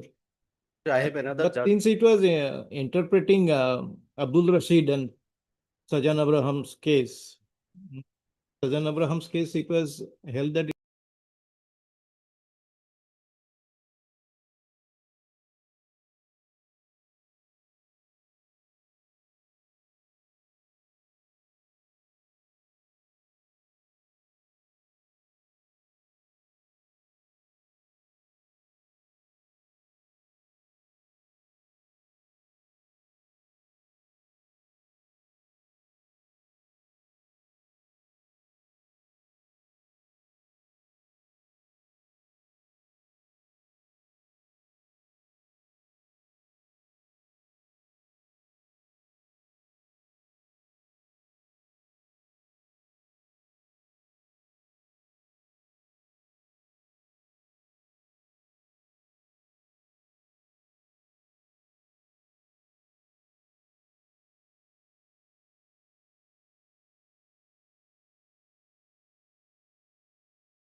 So after the shares were determined, what remains of this appeal? Because the only substantial question of law was that the earlier two substantial questions of law were framed by this order of remand. It was held that the first is not a substantial question of law. Only the second question remained. And the second question pertained to this non-compliance of Order 20, Rule 18. But now that has also been complied with. So what remains of the second appeal? Only thing is that, my lord, regarding my lord, 1 kata 5, 1 biga 5 kata 9 chotak, my lord, it was by virtue of unregistered sale deed, my lord. And regarding exhibit C, my As far as this second appeal is concerned, lord, this is gone, that is fresh cause of action now. my- So anyway, let it come. Yes, next one, please.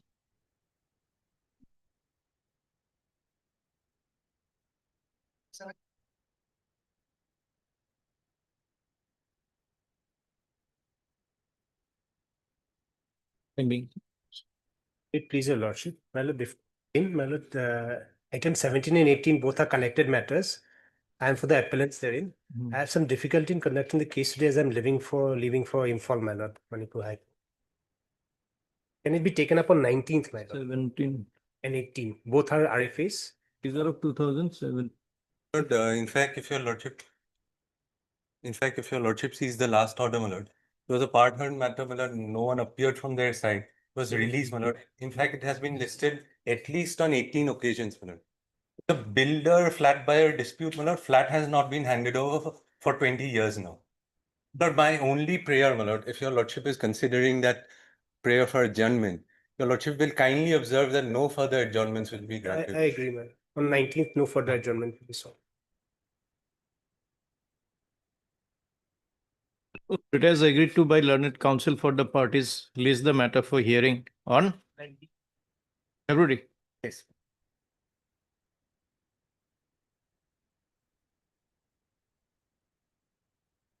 Both items 17 and 18.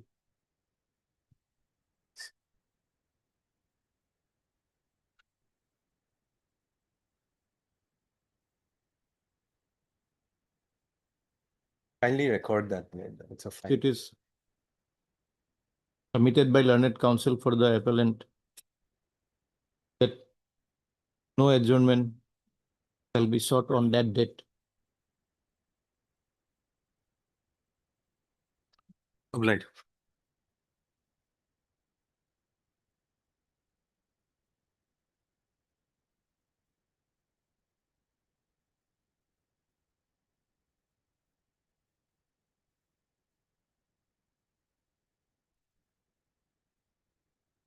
May it please your lordship.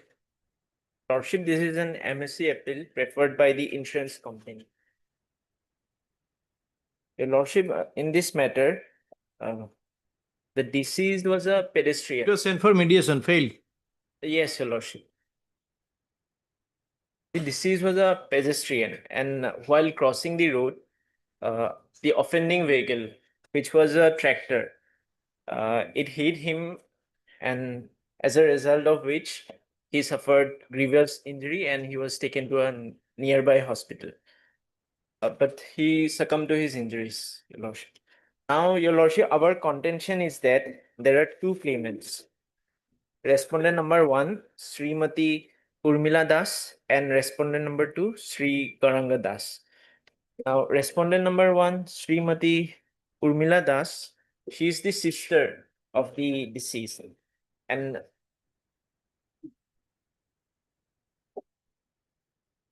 your lordship, she is working as a president of the Congress Women Forum of Barama.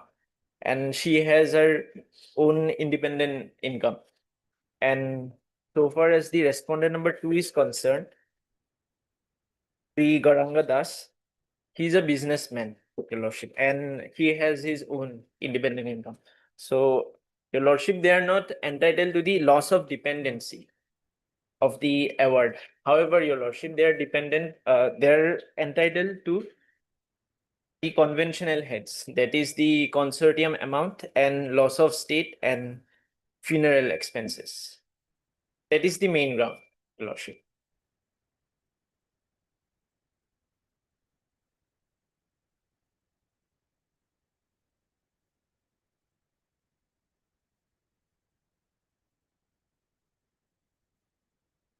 What was there anything in the evidence to show that they were earning? Your Lordship, they have admitted that That- they are working as a businessman and a president of the Congress Women Forum. It's not a earning position.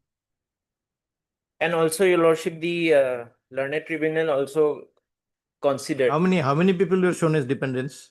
2 people. That is the mother. No, not dependents. They're not the mother, the sister and the son. Sister and son Yes, Your Lordship. were They're shown as not- dependents. Yes, they're the claimants. Son is a businessman Yes, and sister is president of. yes, Congresswoman.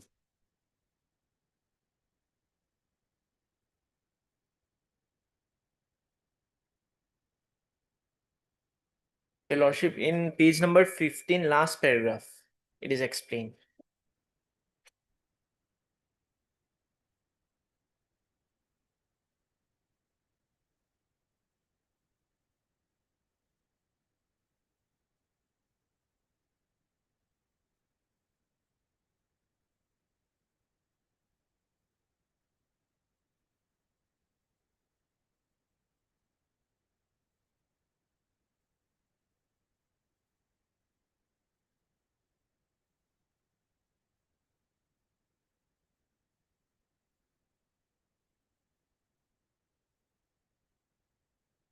Court held below that it cannot be said that they are entitled to get compensation. Yes, sir. It did not give any specific head that you are objecting to only one part of it, Only the loss of dependency, loss of which is dependency. the lion's share. The court did not get into that part Yes, separate Lord. specifically. It only said compensation. Yes. Question of dependency was not specifically determined, it seems. Yes, sir.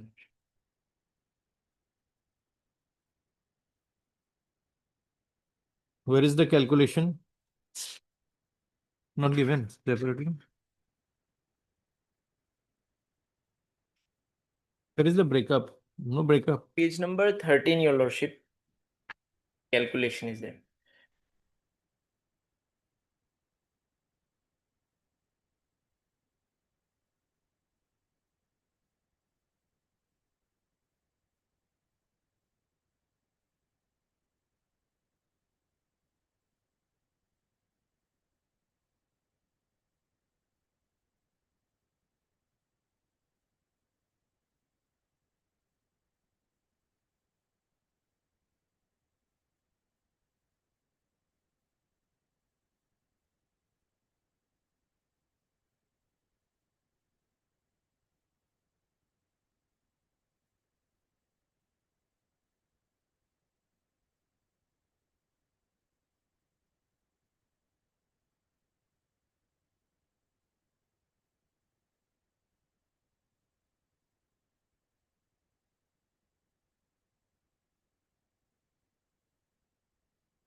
Yes, respondent.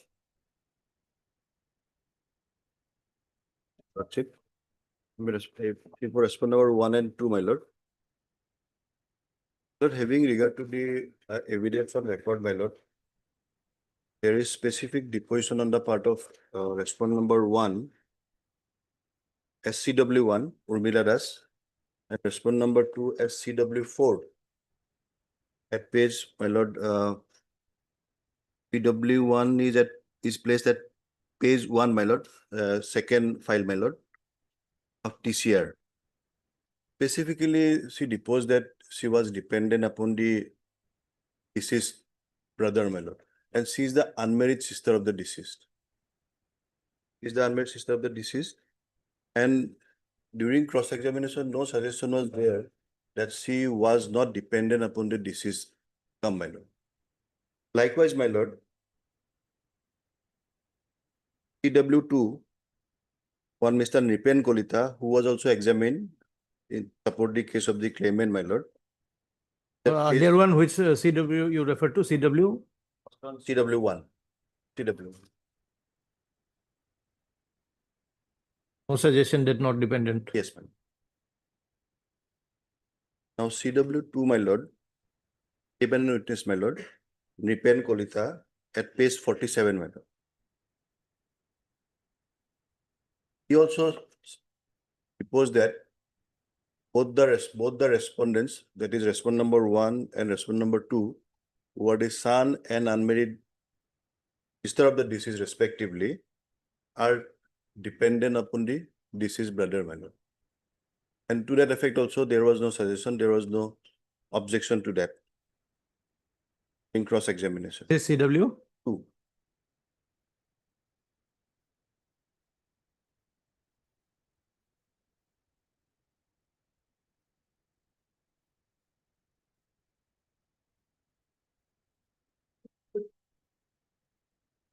In my lord, CW4.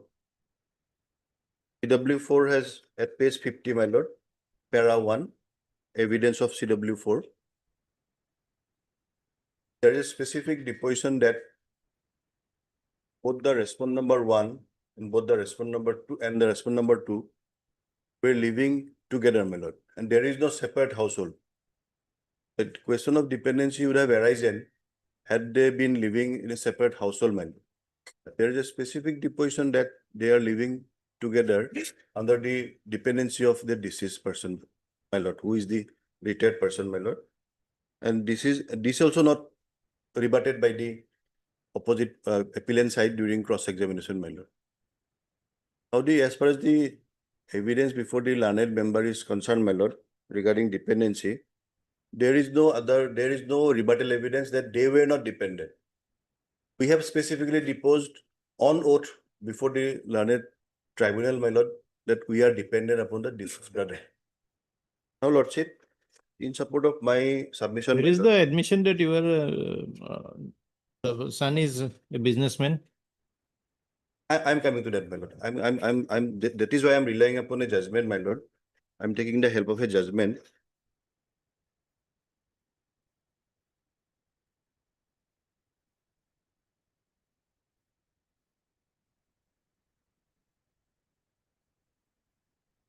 Simply judgment, my lord.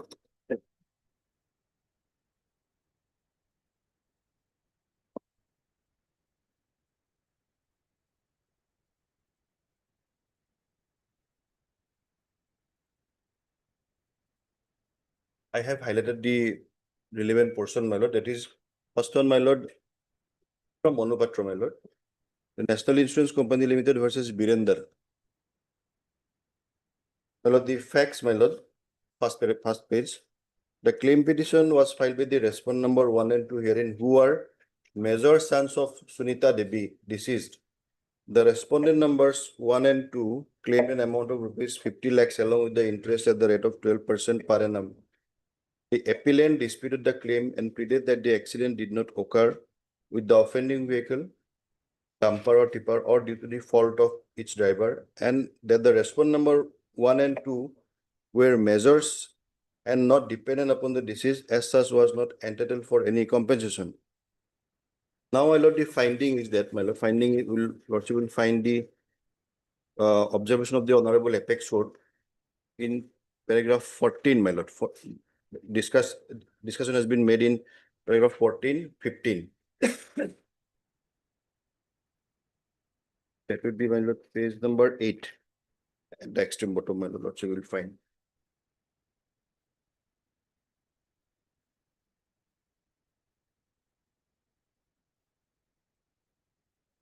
Married, my lord.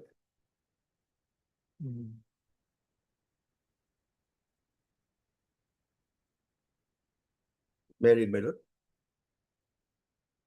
Paragraph 14. The legal representative of the deceased would move application for compensation by virtue of clause C of section 166, subsection 1. The measure married son who is also earning and not fully dependent on the deceased would still be covered by the expression legal representative of the deceased. This court in Manjuri Bera had expounded that liability to pay compensation under this act does not cease because of absence of dependency of the concerned legal representative. Notably, the expression legal representative has not been defined in the act. Now again, Lordship, I would like to read the relevant portion of paragraph 15. Next page, my lord. 15. It is thus settled by now that legal representative of the deceased have a right to apply for compensation. Having said that, it must necessarily follow that even the major married and earning sons of the deceased, being legal representative, have a right to apply for compensation, and it would be the bounden duty of the tribunal to consider the application irrespective of the fact whether the concerned legal representative was fully dependent on the deceased, and not to limit the claim towards conventional heads only. This is clearly specifically observed by the Honorable Apex Court in this case, my lord. Again, Lordship, I am relying upon the judgment of another judgment of Lordship. Magma General Insurance Company Limited versus Nanuram. This case is also, my lord, what you will find first page, para 3, who are the claimants. Para 3, my lord. The father, brother, and sister of the deceased filed the claim application under section 166 of the Motor Vehicle Act 1988 before the Motor Accident Claims Tribunal, Yamuna Nagar, praying for compensation of rupees 50 lakhs along with the interest from the date of accident till the date of realization. This is the claim filed by the father, brother, and sister of the deceased, my lord. Now, having discussed this issue, my lord, dependency,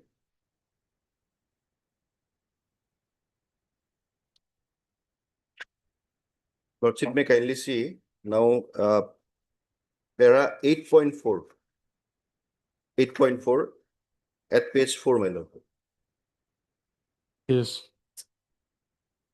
The insurance company has submitted that the father and sister of the deceased could not be treated as dependents, and it is only mother who can be dependent of her son. This contention deserves to be repelled. The deceased was a bachelor whose mother had predeceased him. The deceased father was about 65 years old and an unmarried sister.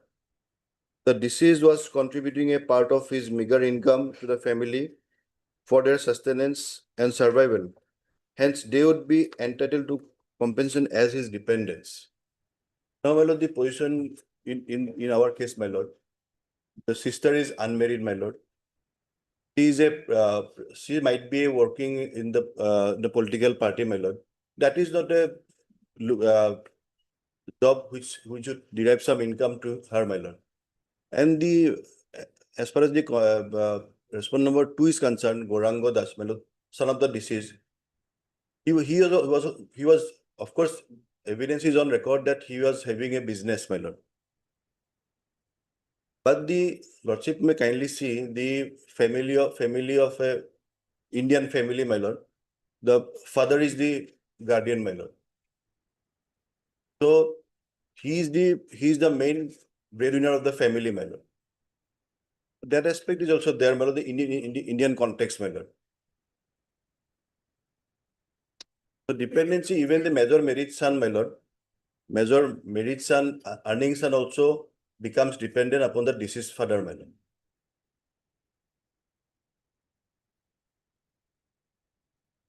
These two judgments, my lord, have. Even if he is earning something, he is primarily dependent on the deceased. That is your submission. Yes, my lord.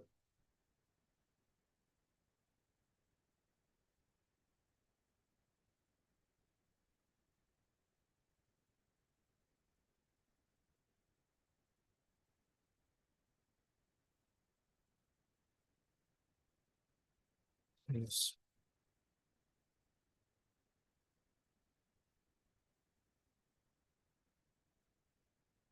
My lord, my prayer is that, my lord, the appeal may be dismissed and the judgment of learned tribunal may be upheld, my lord. That is my humble submission, my lord.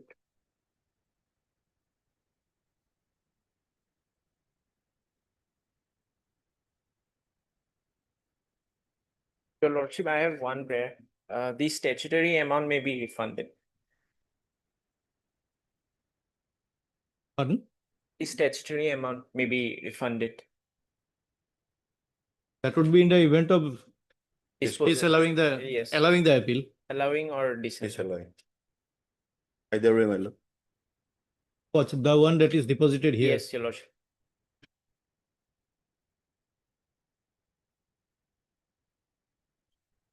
That order is not required to be passed today, is it? If it is dismissed or allowed, No, then- we are keeping it CAV. It Yes, can Your be Lordship. passed at the Yes. along with the judgment, Yes. not necessarily today. Well,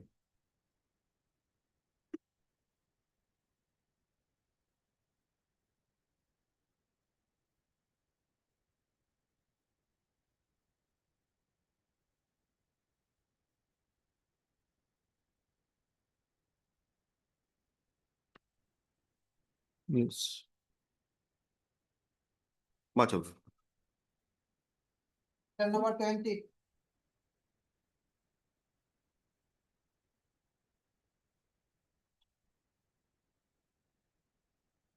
Yes, what is this, Mr. Sattar? Already 3 CFs piled up today. Already 3 CFs piled up today. You are for respondent. I am for the respondent, my lord. Where is appellant? Appellant, since last various dates, my lords were taking time to address the honorable court.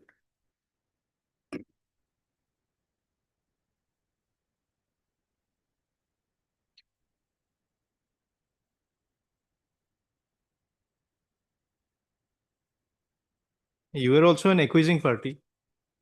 My lord, yeah. You were also happy that he has taken Yes, a journey. at one point. Because my name was not shown. And today also in the cause list, the name of my junior is shown as respondent, not mine. But since the beginning, I am very much there, my lord. In the matter at the lower appellate court also, I argued.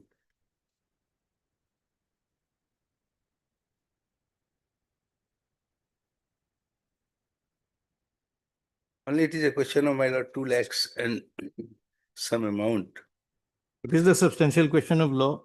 Only one substantial question, perhaps according to me, they have at page number 5, my lord, that the learned appellate court erred in not complying the provisions of Order 41, Rule 31 of the CPC in passing the impugned judgment and decree, so and so, passed by the learned so and so.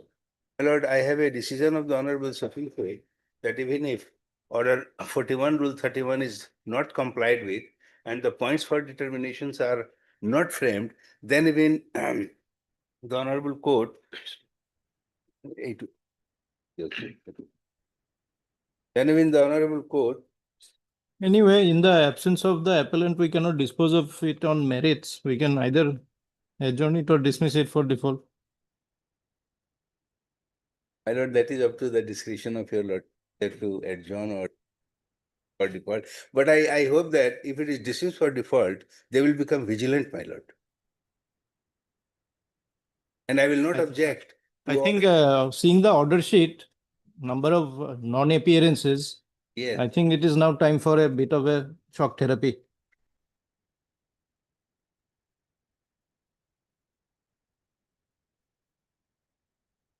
None appears for the appellant on call.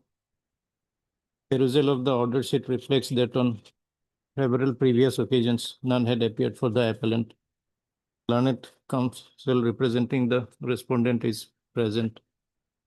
The appeal is dismissed for non-prosecution. Oblige, your lordship. Oblige.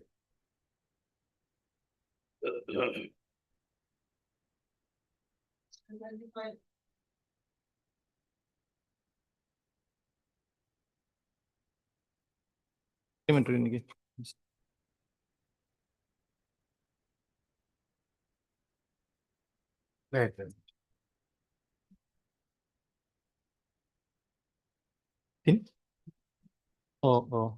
আহিছে নেকি? Lord, this is the reversal judgment, Lordship. This honorable court, as per order dated 29/2010, Lordship, formulated two substantial question of law. Formulated two substantial question of law, Lordship. First is whether the plaintiff could prove the sale deed as required by law. Second is whether the judgment of the learned first appellate court, in accordance with the provisions of Order 41, Rule 31, CPC, there was no discussion on the evidence on record. Now, Lordship, trial court judgment start from Lordship, page number 5, Lordship. What is the case of the plaintiff, Lordship? Plaintiff herein, Lordship, plaintiff filed the suit for declaration of their landholder rights in the land register in the Schedule 1 of the plaintiff, Lordship. And for declaration of the document mentioned in the Schedule 2, the plaint is void and cancelled, Lordship.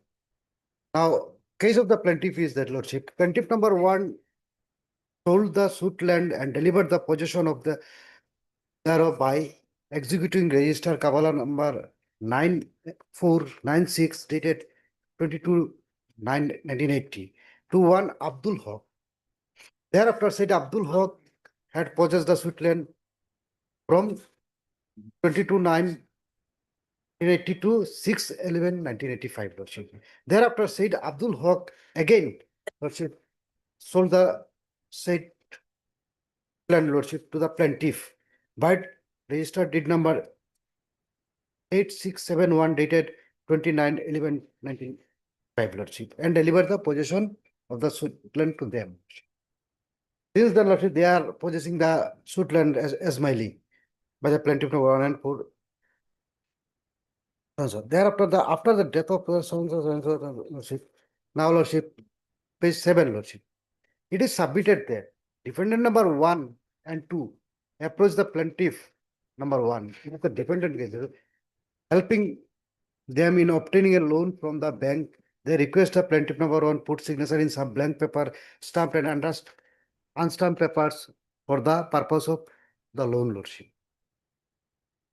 As the plaintiff number 1 had got relation with the defendant number 1 and 2, he signed said papers so as to help them in getting the loan in good faith, and also handed over the xerox copies of the document of title in respect of the land owned by himself.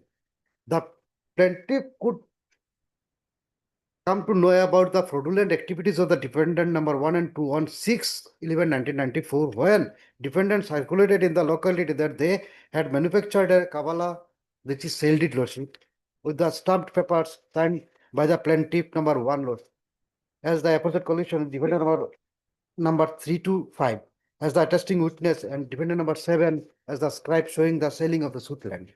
The sale deed was purported to be executed by plaintiff number 1 in defendant number in favor of defendant number 1 and 2, attracting the suit land. The illegal fraudulent activities of defendant number 1 and 2 become crystal clear to the plaintiff when plaintiff number 1 received notice from the sub-register office, Karimganj. It is submitted that plaintiff number 1 has a share in the suit land of 1/6, extent of 1/6 only by virtue of purchase by him, along with said 5 brothers by Kabbalah dated so and so so and so. It is further submitted that plaintiff number 1 has no locus standi to sell the suit land to anybody, depriving the shares therein of the 5 brothers. The plaintiff number never executed so-called Kabbalah dated so and so in favor of the defendant number 1 and 2, nor sold the suit land in favor of defendant number favor of them. Plaintiff number also did not receive any amount consider the place of the suit land and defendant number 1 and 2, Lordship. This is the case of the plaintiff, Lordship. Now, all original title deeds relating to the suit land are laying in the custody of the plaintiff. The plaintiff number 1, by denying the execution of the said so-called Kabbalah dated 8/4/1994, contested the registration appeal number 5 of 1995 before the district register and additional deputy commissioner. Learned District Registrar Additional Deputy Commissioner Korimbunj erred in law as well as law and fact and passed the order dated so and so connection with the aforesaid appeal. As a result, Kabbalah dated 8/4/1994 had been registered by the Sub-Registrar Korimbunj under Section 75 of the Indian Registration Act. No title passed the defendant number 1 in Act. No title passed to defendant number 1 and 2 in respect of the suit lent by the said Kabbalah. Moreover, defendant number 1 and 2 have got no possession of the suit land. It is alleged that defendant number 1 and 2 denying the title of the plaintiff over the suit land have been threatening the plaintiff since 1999, but that they would forcibly dispossess the plaintiffs from the suit land. Hence, the plaintiff filed the suit, lordship. This is the case of the plaintiff, lordship. Now, defendant number 1 and 2 filed the written statement, lordship, in this case. Contest is the suit, lordship. By the written statement, lordship, they pleaded intended no cause of action, suit is not maintainable, barred by limitation, the suit land is not correctly described in the schedule of the plaintiff, etc.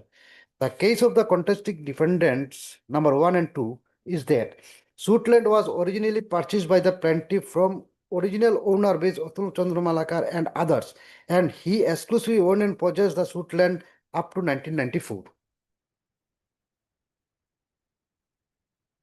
This deed was not, lordship, we admitted this, lordship. Thereafter, the plaintiff number 1, for want of money, sold the suit land to the answering defendant number answering defendants on receipt of the consideration amount of rupees 10,000. The plaintiff executed sale deed on 8/4/1994 in favor of them and delivered the cash possession of the suit land on receipt of the aforesaid consideration amount. The defendant number 1 and 2 since then have been possessing the suit land by growing paddy every year. The plaintiff number 1 and the answering defendant number 1 jointly applied for no objection certificate for transfer of the agricultural land to Deputy Commissioner Korimbunj and obtained it on 18/2/1998. As the plaintiff number 1 was in urgent need of money, therefore he executed the sale deed in favor of them, defendant number 1 and 2, lordship, on 8/4/1994 and received the consideration money rupees 10,000. The plaintiff number 1 immediately on receipt of the consideration amount handed over the possession of the suit land to defendant number 1 and 2. Thereafter, the sale deed was presented before the sub-registrar office, Korimbunj, for registration. The plaintiff number 1 did not turn up at the sub-registrar office for registration of the sale deed, and as such, sub-registrar refused to register the sale deed by order dated 14/9/1994. Against the said order, they preferred an appeal before the district registrar, Korimbunj. The plaintiff number 1 contested the said appeal. After hearing both the parties, learned district registrar was pleased to allow the appeal and directed sub-registrar Korimbunj to register the sale deed. Accordingly, the sale deed executed by plaintiff number 1 was registered on 18/12/1998. Now, lordship, after going through the pleadings of the case, lordship, the learned trial court, lordship, formulated 5 issues, lordship. Page 11, lordship. First, lordship, whether there is any cause of action, whether the suit is maintainable in its present form, whether the plaintiff have got right title and interest over the suit land, whether the deed number 5103 dated 1994 is void. This is my sale deed, lordship. Whether the plaintiff is entitled to get relief as prayed for. Now, lordship, discussion, lordship. Both sides adduce documentary evidence and also examine witnesses. It is ortho nothing that cross-examination of DW2, DW3 and DW5 was forfeited. Hence, the examination chief. So you were the defendant and the In the lordship trial court. trial court verdict went in your favor, yes, which was overturned in appeal. Appeal, lordship. But the There is no discussion. perusal of the appellate judgment shows no discussion of No the evidence, lordship. and that is the substantial question of law was formulated. One of the Lordship. More so, lordship, plaintiff could not prove the sale deed as required by law, lordship. This is a two substantial question of law, lordship here.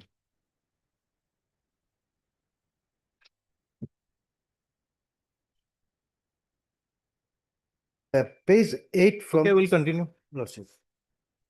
Please, your Lordship. Lordship, I beg to apologize, Lordship. My item number is 20, Lordship. Actually, I am waiting for this item number, but That what happened? You fell asleep. oh, Lordship, I am in the code number difference codes. 20. Number 20. All right. And Missed. So, seems you have made a habit of not appearing when the item is called out.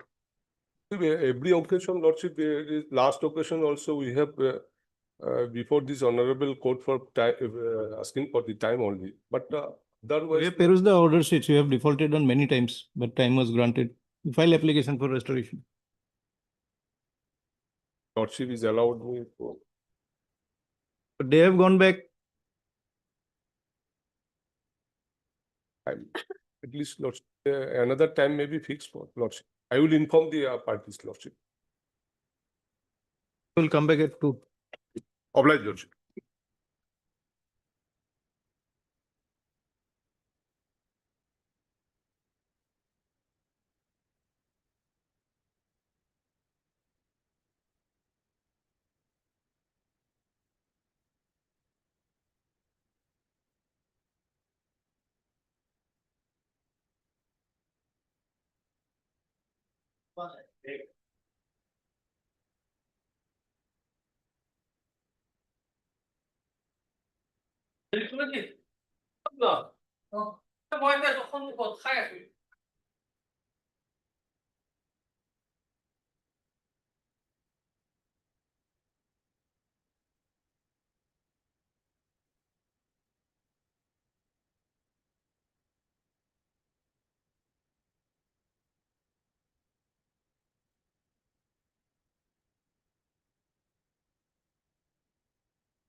Relook at item 20. Last week look at the order to. No? Yeah, I'll pass it later on. To I'm highly obliged, Lordship. yes. My lord, continuing from page 11, Lordship. Discussion made by the trial court, Lordship.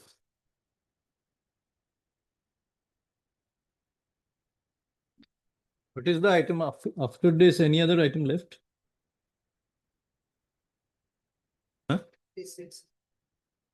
2020 matter. Will not be taking up today. We have already done 4 hearings. This is the 4th CAV. There's no point taking up today. Not be able to deliver. How many judgments can you write in a day? Give them a date.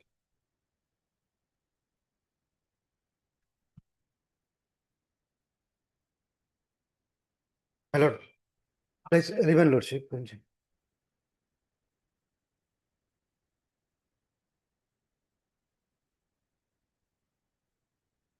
Itu na.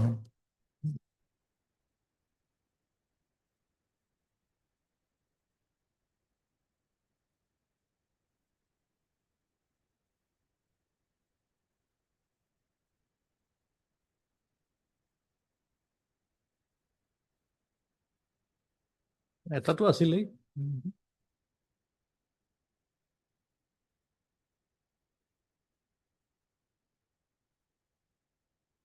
আহিব বাৰু।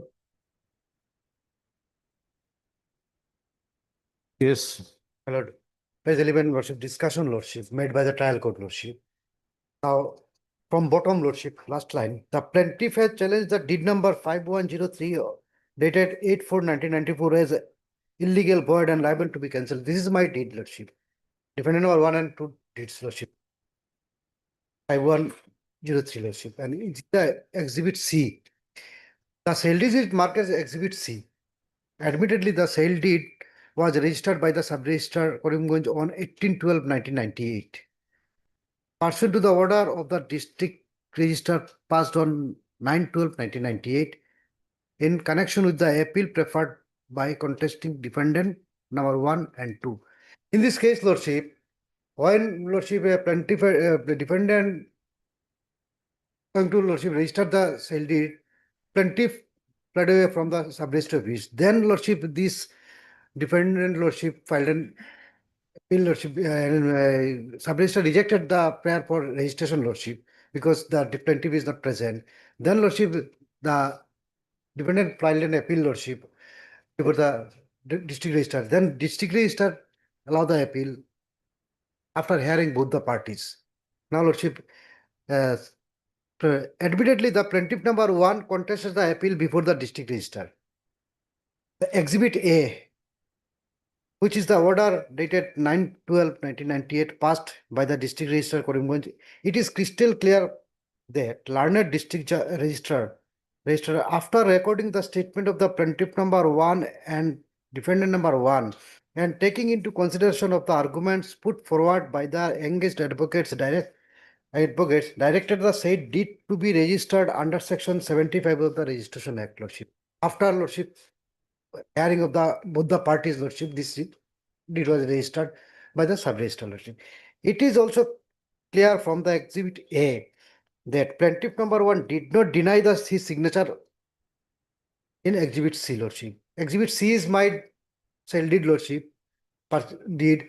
Now, this plaintiff number 1 did not deny, Lordship, that he did not put the signature in the document, Lordship, which was marked at exhibit 1 in appeal preferred by the before the district registrar. Let me quote the relevant portion of the order of exhibit A. The respondents also stated that the appellant are neighbors of him who obtained his signature on blank stamp papers to obtain bank loan in their favor. He, of course, did not deny his signature. Admittedly, plaintiff number 1 put signature on blank stamp papers supplied to him by defendant number 1 and 2. Admittedly, plaintiff handed over the xerox copy of the title deed in respect of the suit land to the defendant number 1 and 2. Now, PW1, this is the plaintiff lordship. PW1 is not an illiterate person, therefore it is highly improbable that he would put signature in stamp blank papers and deliver Xerox copy of his title deed in respect of the suit land to the defendant number 1 and 2 on their mere request. PW1 admitted in his cross-examination that one Altaf Hussain is one of the attesting witness of the said document C. He admitted, lordship, that the attesting witness one Altaf Hussain is there, who resides in village Jabda about half furlong away from his home. If exhibit C was collusively created by the defendant number 1 and 2 in collusion with the scribe and all attesting witnesses, then all of them ought to have been implicated as principal defendant. No. But interestingly, the said Altaf Hussain was not been implicated in this suit. It is well settled the rule that sale deed is not registered unless the land proposed to be sold is permitted to do so by Deputy Commissioner of the district concerned. This requires that sale permission must be obtained before the registration of the sale deed. In the instant case, it is necessarily implied that plaintiff number 1, the vendor, and the defendant number 1 and 2, the vendors of the suit land, must have obtained permission from Deputy Commissioner before registration of the Exhibit C. Exhibit C is my document, lordship. Exhibit C, as proved by attesting witness DW2. DW2, the attesting witness. What is he stated? He has categorically stated that he was an attesting witness of the deed number 5103 registered on 18/12/1998, and the said deed was written and executed on 8/4/1994 in the sub-registrar office, Karimganj, in his presence. DW2 has specifically stated that Exhibit C was written in his presence on instruction of plaintiff number 1, which is PW1, by scribe Abdul Latif DW4. Now, DW2, although Exhibit C was presented before the sub-registrar for registration on 8/4/1994, PW1, that is the plaintiff, on pretext of offering namaz, left the sub-registrar office and did not return. So that the first instance registration was rejected by the sub-registrar Karimganj, then appeal preferred, appeal allowed, then registration done. Now, DW4, lordship, the deed writer. The deed written so and so is in the premises of sub-registrar office, and according to him, at the time of writing, Exhibit C, PW was not present. However, the fact even PW was before the sub-registrar did not deny his signature in Exhibit C. Therefore, the absence of PW1 at the time of execution C cannot be disbelieved. Now, lordship, Exhibit C intended, indeed fabricated deed, then plaintiff side ought to have filed police case against the defendant number 1 and 2, scribe and attesting witness. PW1 in his cross-examination has said that I did not file any police case after coming to know about the fabrication of the so-called Kabbalah. That is the sale deed, lordship. Now, defendant number 2 examined as defendant DW1. He stated that the sale price of the suit land was fixed at 10,000 rupees, which was duly received by PW1. He also stated that before registration, PW1 and themselves, defendant number 1 and 2, jointly applied for permission of the sale registration of the suit land. According to permission was obtained on 18/2/1994. DW1 has further stated that PW1 executed sale deed on number 5103 dated 8/4/1994 at sub-registrar office, and when the deed was presented before the sub-registrar, the plaintiff left the sub-registrar office on pretext of offering namaz and did not turn up. This evidence was corroborated by the attesting witness also, lordship. The plaintiff side, in order to show that the suit land is in joint property of plaintiff and his brother, had produced registered deed number 8803 29/11/1985. But the said document was not proved either by scribe or executed or attesting witness. As such, the said document is not admissible in evidence. Although Lordship, the plaintiff demonstrated their case that they are the owner by virtue of this cell deed number 8803 dated 29/11/1982, but they did not prove it, Lordship. From the discussion above, the stated, I find that deed number 5103 registered on 18 is not void or illegal. Thus, issue accordingly decided in negative and against the plaintiff, Lordship. Now, this is it has been ordered the issue number 4 that registered sale deed numbers 8803 of 29/11/1985 has not been proved as required by law of evidence. Hence, the said document is not admissible in evidence. It is rejected by the trial court that a document submitted by the plaintiff number 1 claiming that this land is this land is the joint property of plaintiff number 1 and his brother by virtue of the this sale deed number 8803, but they did not, Lordship, has not been proved as per law, Lordship.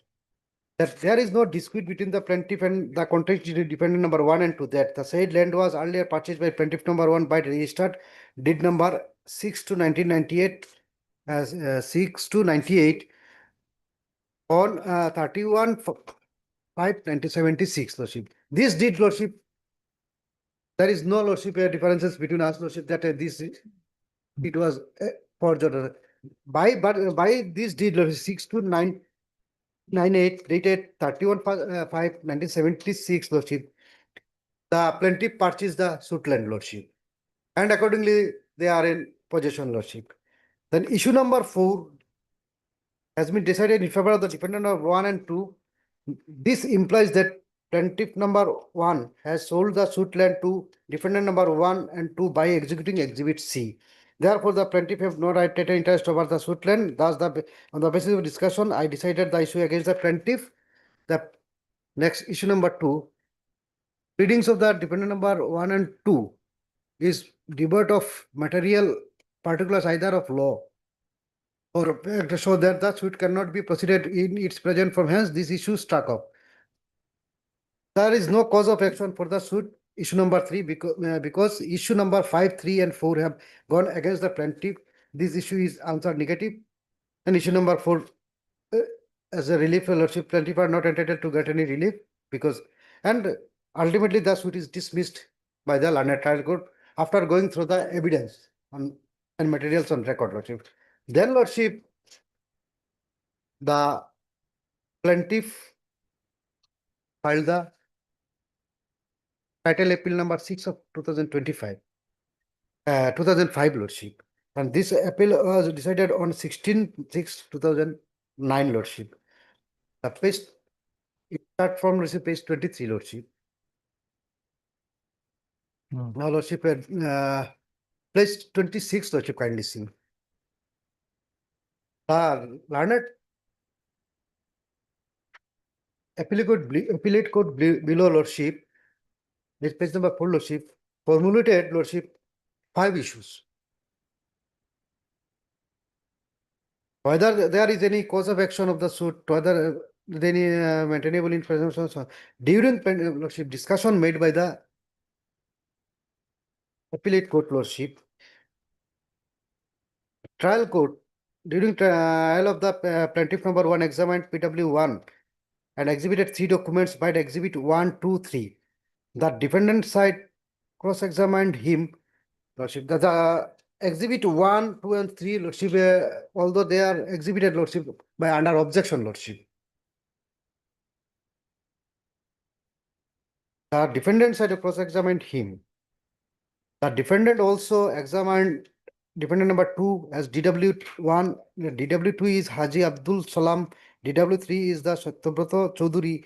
DW4 is the Abdul Latif. DW5 is the Abdul Aziz. At the time of preparing judgment, court below struck up issue number 2 decided all other issue against the plaintiff while deciding issue number 5. The court below hold that deed number 8803 dated 29/11/1985 is not admissible in eye of the law due to non-examination of attesting witness and executants. the court below dismissed the suit accordingly. I have heard both the sides, counsels, and perused the evidence on record, including an impugned judgment. The plaintiff brought the suit declaring that, Lordship, this is the Lordship facts of the case narrated by the learned appellate court, Lordship. Now, Lordship,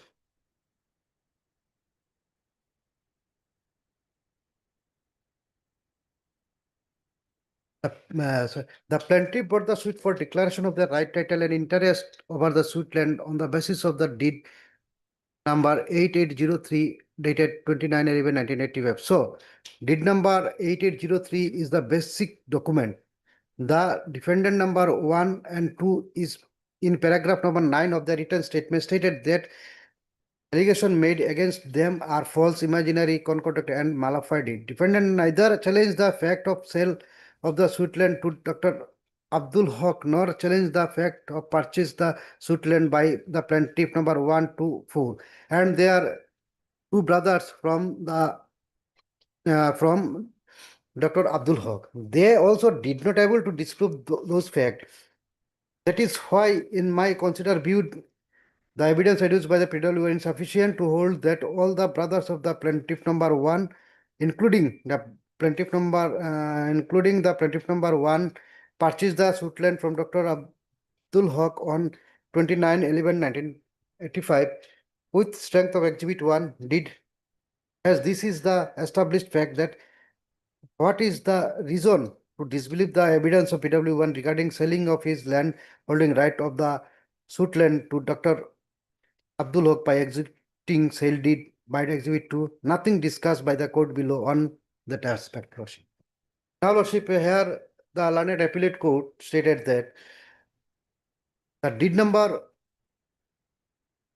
Lordship, 8803 dated 29/11/1985, by virtue of this deed, the plaintiff purchased the suit land from one Dr. Abdul Haq. But this deed was not challenged by the, as per the appellate court judgment, Lordship, this deed not challenged by the defendant. Lordship, there is no question, Lordship. This deed was brought by the plaintiff, Lordship, and this was under objection, Lordship. It is the duty of the plaintiff to prove their deed, that is, they legally executed this deed, Lordship, but they did not, Lordship. And this point was discussed, elaborately discussed by the trial court, Lordship. Now, therefore, I do not find any cogent ground to disbelieve the fact brought by Exhibit 1 to hold that of plaintiff number 1 to 4, their two brothers purchased the suit land from Abdul Haq. Hence, Exhibit 1 has evidential value, though the exhibit as well as attesting witness of the deed were not examined by the plaintiff side. Although, Lordship, the deed was not proved as per law, Lordship, the appellate court, Lordship. On what ground did the appellate court accept the deed? Nothing, Lordship. What is the ground assigned by the appellate court? Lordship, paragraph 5, Lordship, can you see? Page 5, 27, inner page 5, Lordship.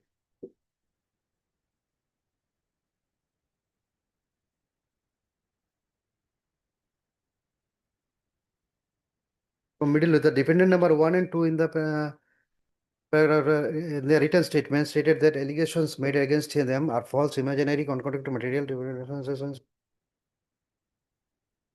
sale of the suit land to Dr. Abdul Haq, nor challenge the fact of purchase of the suit land by the plaintiff 1 for and their brothers from Abdul Haq. They did not able to disprove this fact. That is why my consideration view is that PW1, Lordship. PW1 is sufficient to hold that the deed purchased is. What about these defendants neither challenged the facts of the sale of the suit land to the. It is the case of the plaintiff, Lordship. He has to prove his deed, Lordship. That no, this is genuine. Where we proved our sale deed, Lordship, Exhibit C, Lordship, by examining the attesting witness, the scribe of the deed, Lordship. And more so, Lordship, it is after appellate order of the registering authority, Lordship, the deed was exhibited. Exhibit C, Lordship.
If plaintiff is to prove its case, okay, plaintiff has made certain assertions in his plaint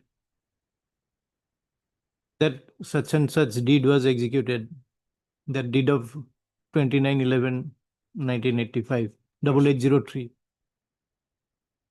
So now in the appellate judgment, it is said defendants neither challenge the fact of sale of the suit land. Who sold? Plaintiff sold. Lordship, yes. Plaintiff sold the Sold to Dr. Abdul Haq. Abdul Haq. No, no, Lordship, they are saying that, Lordship, kindly see, the fact executed is concluded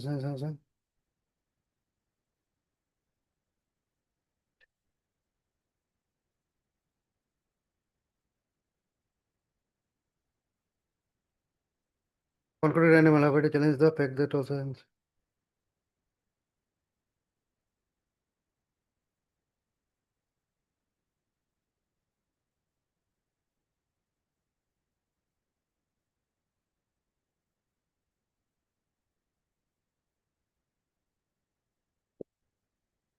Page, Lordship, 27, Lordship, middle portion.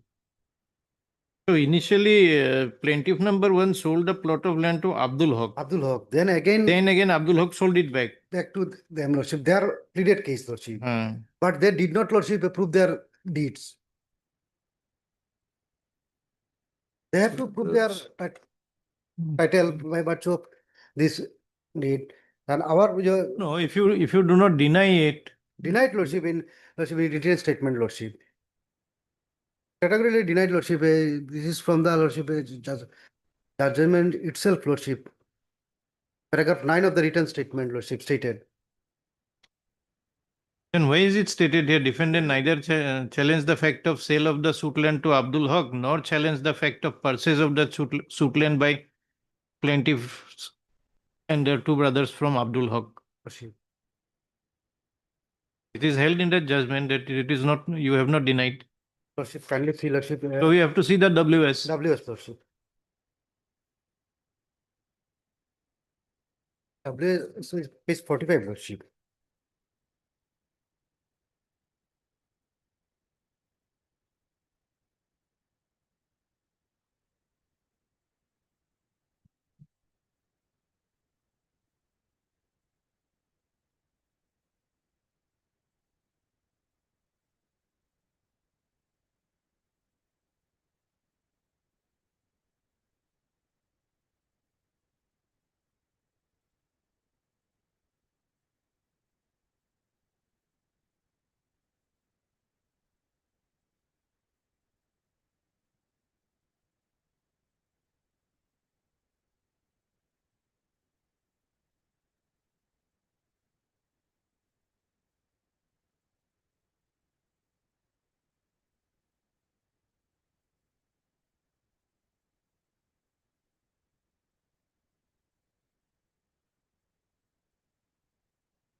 Yes, there is, at paragraph 8, it is specifically denied. Yes, Lordship. Paragraph 8, Lordship. Page 46. How could the appellate court have held that there was No no denial. challenge or denial? This is totally perverse finding, Lordship.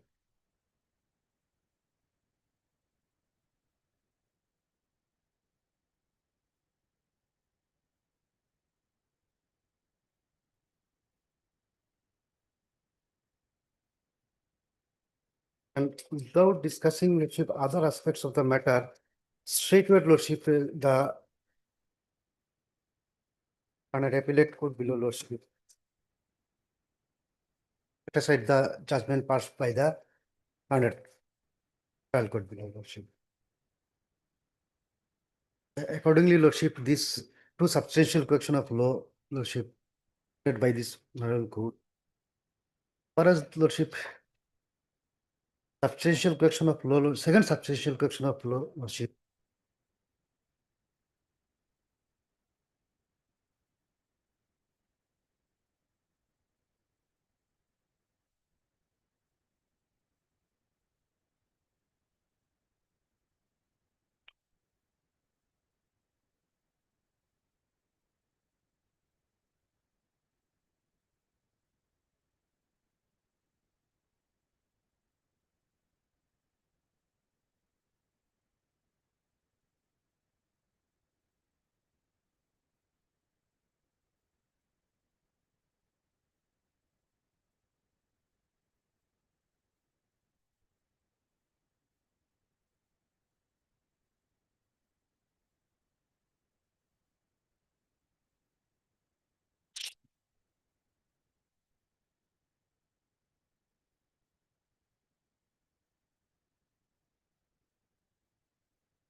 All right, what was the other substantial question? Lordship, that is Lordship, Non-discussion of evidence.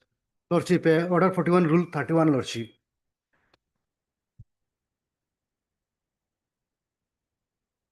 Order 41, Rule 31, Lordship. Judgment of the appellate court shall be in writing in states, Lordship, the point for determination, the decision thereon, the reason of the decision, whether the decree appeal is reversed or varied, the relief is which appellate is entered. Now, Lordship, there is no point of determination, Lordship, no decision thereon. Reason for this, the said decision, Lordship. Only, Lordship, the learned appellate court stated that these dependent number 1 and 2, Lordship, never challenge this, the child deed of the plaintiff, that is purchase deed, Lordship, 1985, Lordship. Yes, 8803, Lordship. Although the plaintiff failed to prove his deed, Lordship, because he is to prove, when I have denied, Lordship, that he was forged one, he is to prove his case. But nothing, Lordship. And straightforward, Lordship, the learned appellate court. I therefore, I do not find any cogent ground to disbelieve the facts of the exhibit 1 hold to be all the exhibited so and so, hence the individual that exhibited visually attesting witness did not examined by the plaintiff as the Switzerland of the so and so Abdul Haq prior to execution so and so. In view of the above, I find hold that court below not arrived in proper discussion on the issues. Hence, all the issues are decided in favor of the plaintiff. As such, all the lordship that honored appellate court also did not discuss any issue lordship regarding whether any cause of action, whether suit is maintained present, whether the plaintiff got right titles in the lordship, whether the deed number 5103 is void or not. Lordship. Now, what is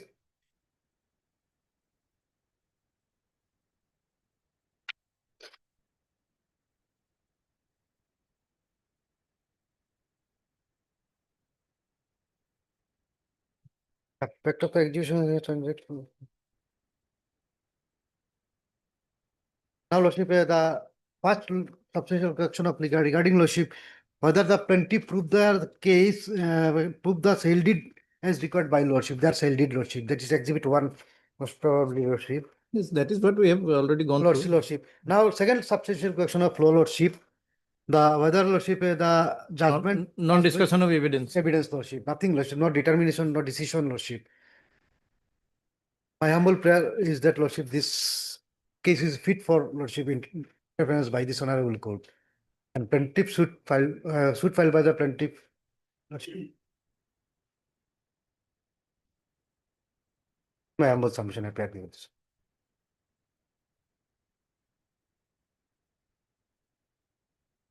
Right. Hard learned counsel for the appellant. None appears for the respondents. Judgment is reserved. Judgment hearing is concluded. Judgment is reserved.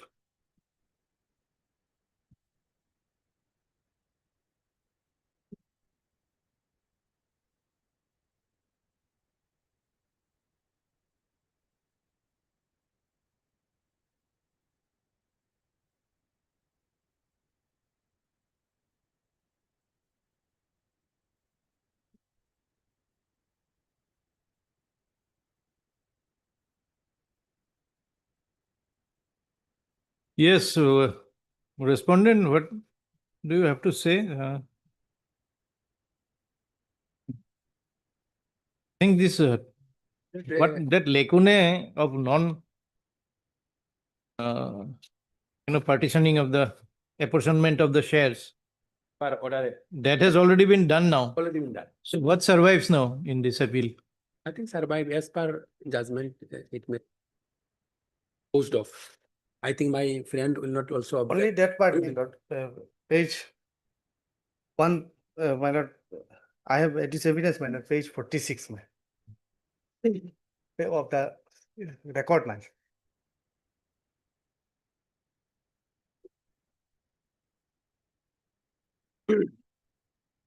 Yes, 46. 46 of the record, man. Of the LCR. My lord.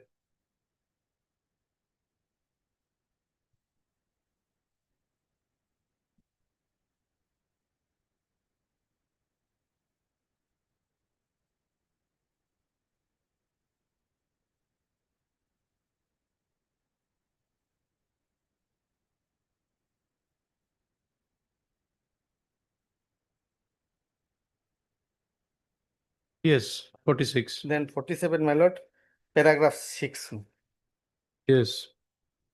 That on 3/1/1995, the circle officer Katlichala Revenue Circle issued a formal notification bifurcation on following due survey and public notice. The circle officer so under lawful authority converted and bifurcated original DAG number 78 by 490, DAG number 7490 into two separate DAGs.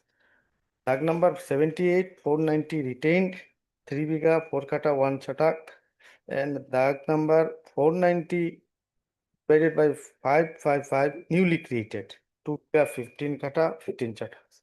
So this fact was, my lord, the trial also, my lord, in the appellate stage also, my lord. It was now, my lord, subsequently on being remanded, my lord, I have adduced evidence in that regard. Exhibit A, my lord, I have put there, my lord. So, my lord, though in my written statement, I have my stand was that the patta was bifurcated, my lord, that patta. But as I have not used any documents in the proceeding, my lord. Now, my lord, on being remanded, my lord, I exhibited that particular copy of the Jamabandi, my lord, which clearly shows that, my lord, it was bifurcated. And going by that, my sale deed C, my lord, by which I purchased the land covered by that number 49555, my lord, that will my lord, because of court held that there was my lord, patta number 414 has only one DAG 78 by 490. But this particular exhibit, my lord, and my evidence, my lord, show that it was bifurcated into two ducts, one retained as, my lord, 78 by 490 and newly created 490 by 5555. Where is the order passed after the remand? My lord, page 132 onwards. 123 onwards, man. Order dated 27/10/25. 122.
This division has been made with respect to that original duct. My lord. The partition duct that is not mentioned here. Oh. No. Newly created? It was mentioned, my lord, two ducts were created, one retained as Yes. 78 by 490. That is what is there in your evidence on affidavit. My lord. While apportioning the shares, is it with reference to which duct? My lord, the court held that only duct number 78 by 490, my lord. And this 490 by 55 newly created, that was not taken into consideration, my lord. But area remains the same. Same, my lord. My lord, but it's a very simple matter. Two substantial question of law was framed, my lord, by this honorable court in the RSA. My lord, kindly come to the, my lord, the judgment of this honorable court, remand judgment, my lord, dated 24/6/25. Remand order, my lord. Kindly, my lord, for a moment. 24/6/25. Yes. Remand order, my lord. In the second, my lord, first page, last paragraph 3. Yes. The subject question mentioned, my lord, whether the One of them was given up. Yes, my lord. One is not involved in the health, and there is no challenge on this, my lord. The second question is of law, whether the impugned judgment and decrees are vitiated for non-compliance of the provision of Order 22/18. This Honorable Court held paragraph number 16, my lord, page number 7, that this question is involved, paragraph number 7, paragraph number 16, page 7 of the order, my lord. That in the backdrop of the above, let this court now consider as to whether the second subsection of law is duly involved in the instant appeal. It would be seen that both the learned court below as the first appeal committed an error in not deciding the shares of the plaintiff vis-a-vis so-and-so dependent profound dependence, though it was categorically admitted case of the plaintiff that the plaintiff as well as the principal defendants and the pro forma defendants had co-ownership right over 2 because 18 kata 5 sotak of land.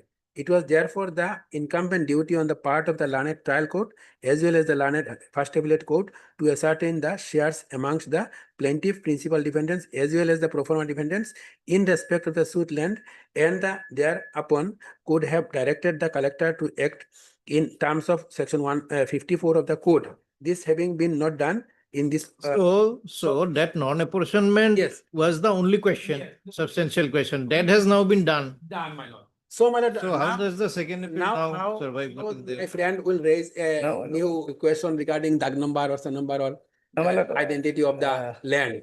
My sale deed exhibit C, my lord. There was no substantial question of law That's in true, that for that. Exhibit C, my lord, that was exhibited in the trial court at the initial stage also, my lord. Now, in that exhibit, my lord, that number 478 by 490 and 490 by 55 was mentioned, my lord.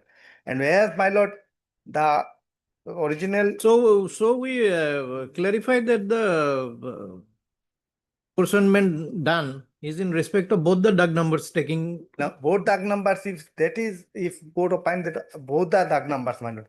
In that case, my lord, my sale deed will, my lord, is required to be considered because, my lord, I have purchased that land, my lord.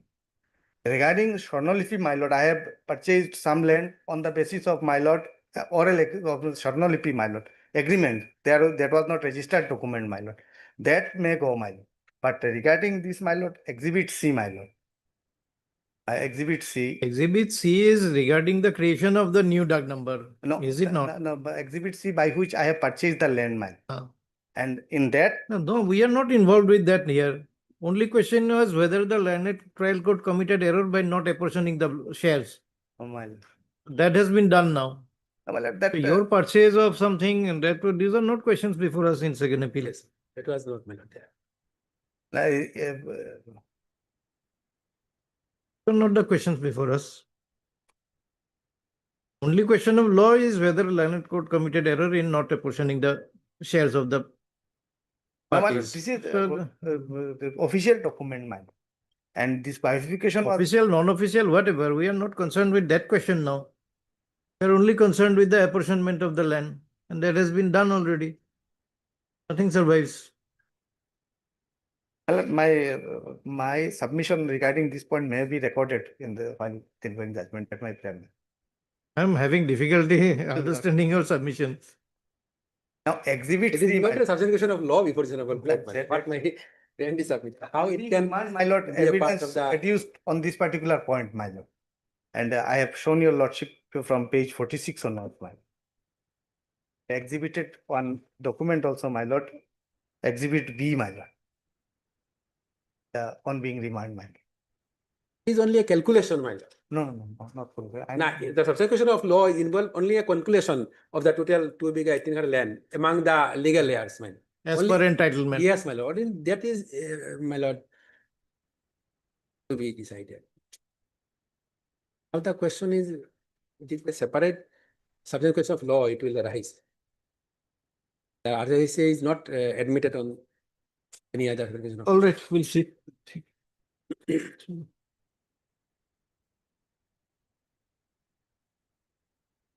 Apply. Saving. If it go na lage my side, which was good.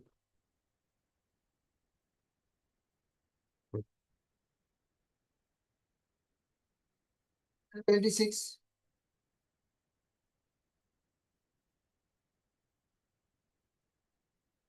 I'm appearing on behalf of Mr. Anu Mondal, madam. This is an MSA appeal. We are not taking up any more appeals now. My lord, date be Fix a date, yes. But in this month only, Lordship. In this month only, Yes. let it be on 16th, my lord. Hearing date. 24 of August, madam.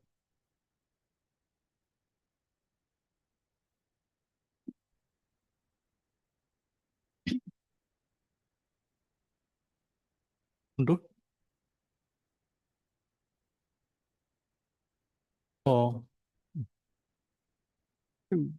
দুসপ্তাহমানৰ ভিতৰত date দিলে হ'ল। একো কথা নাই, দিলে হ'ল আৰু কিবা এটা।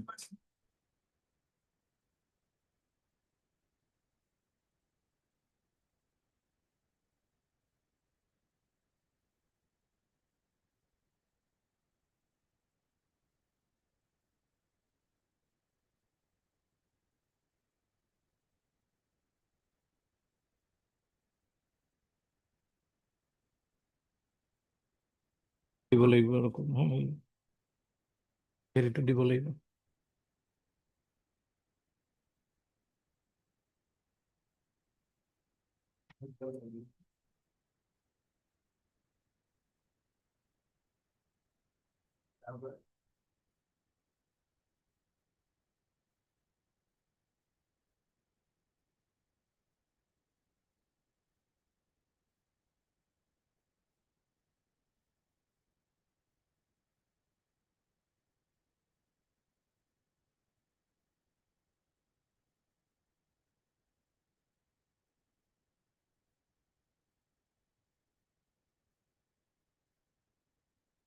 আপনি ভালো পেয়েছি না?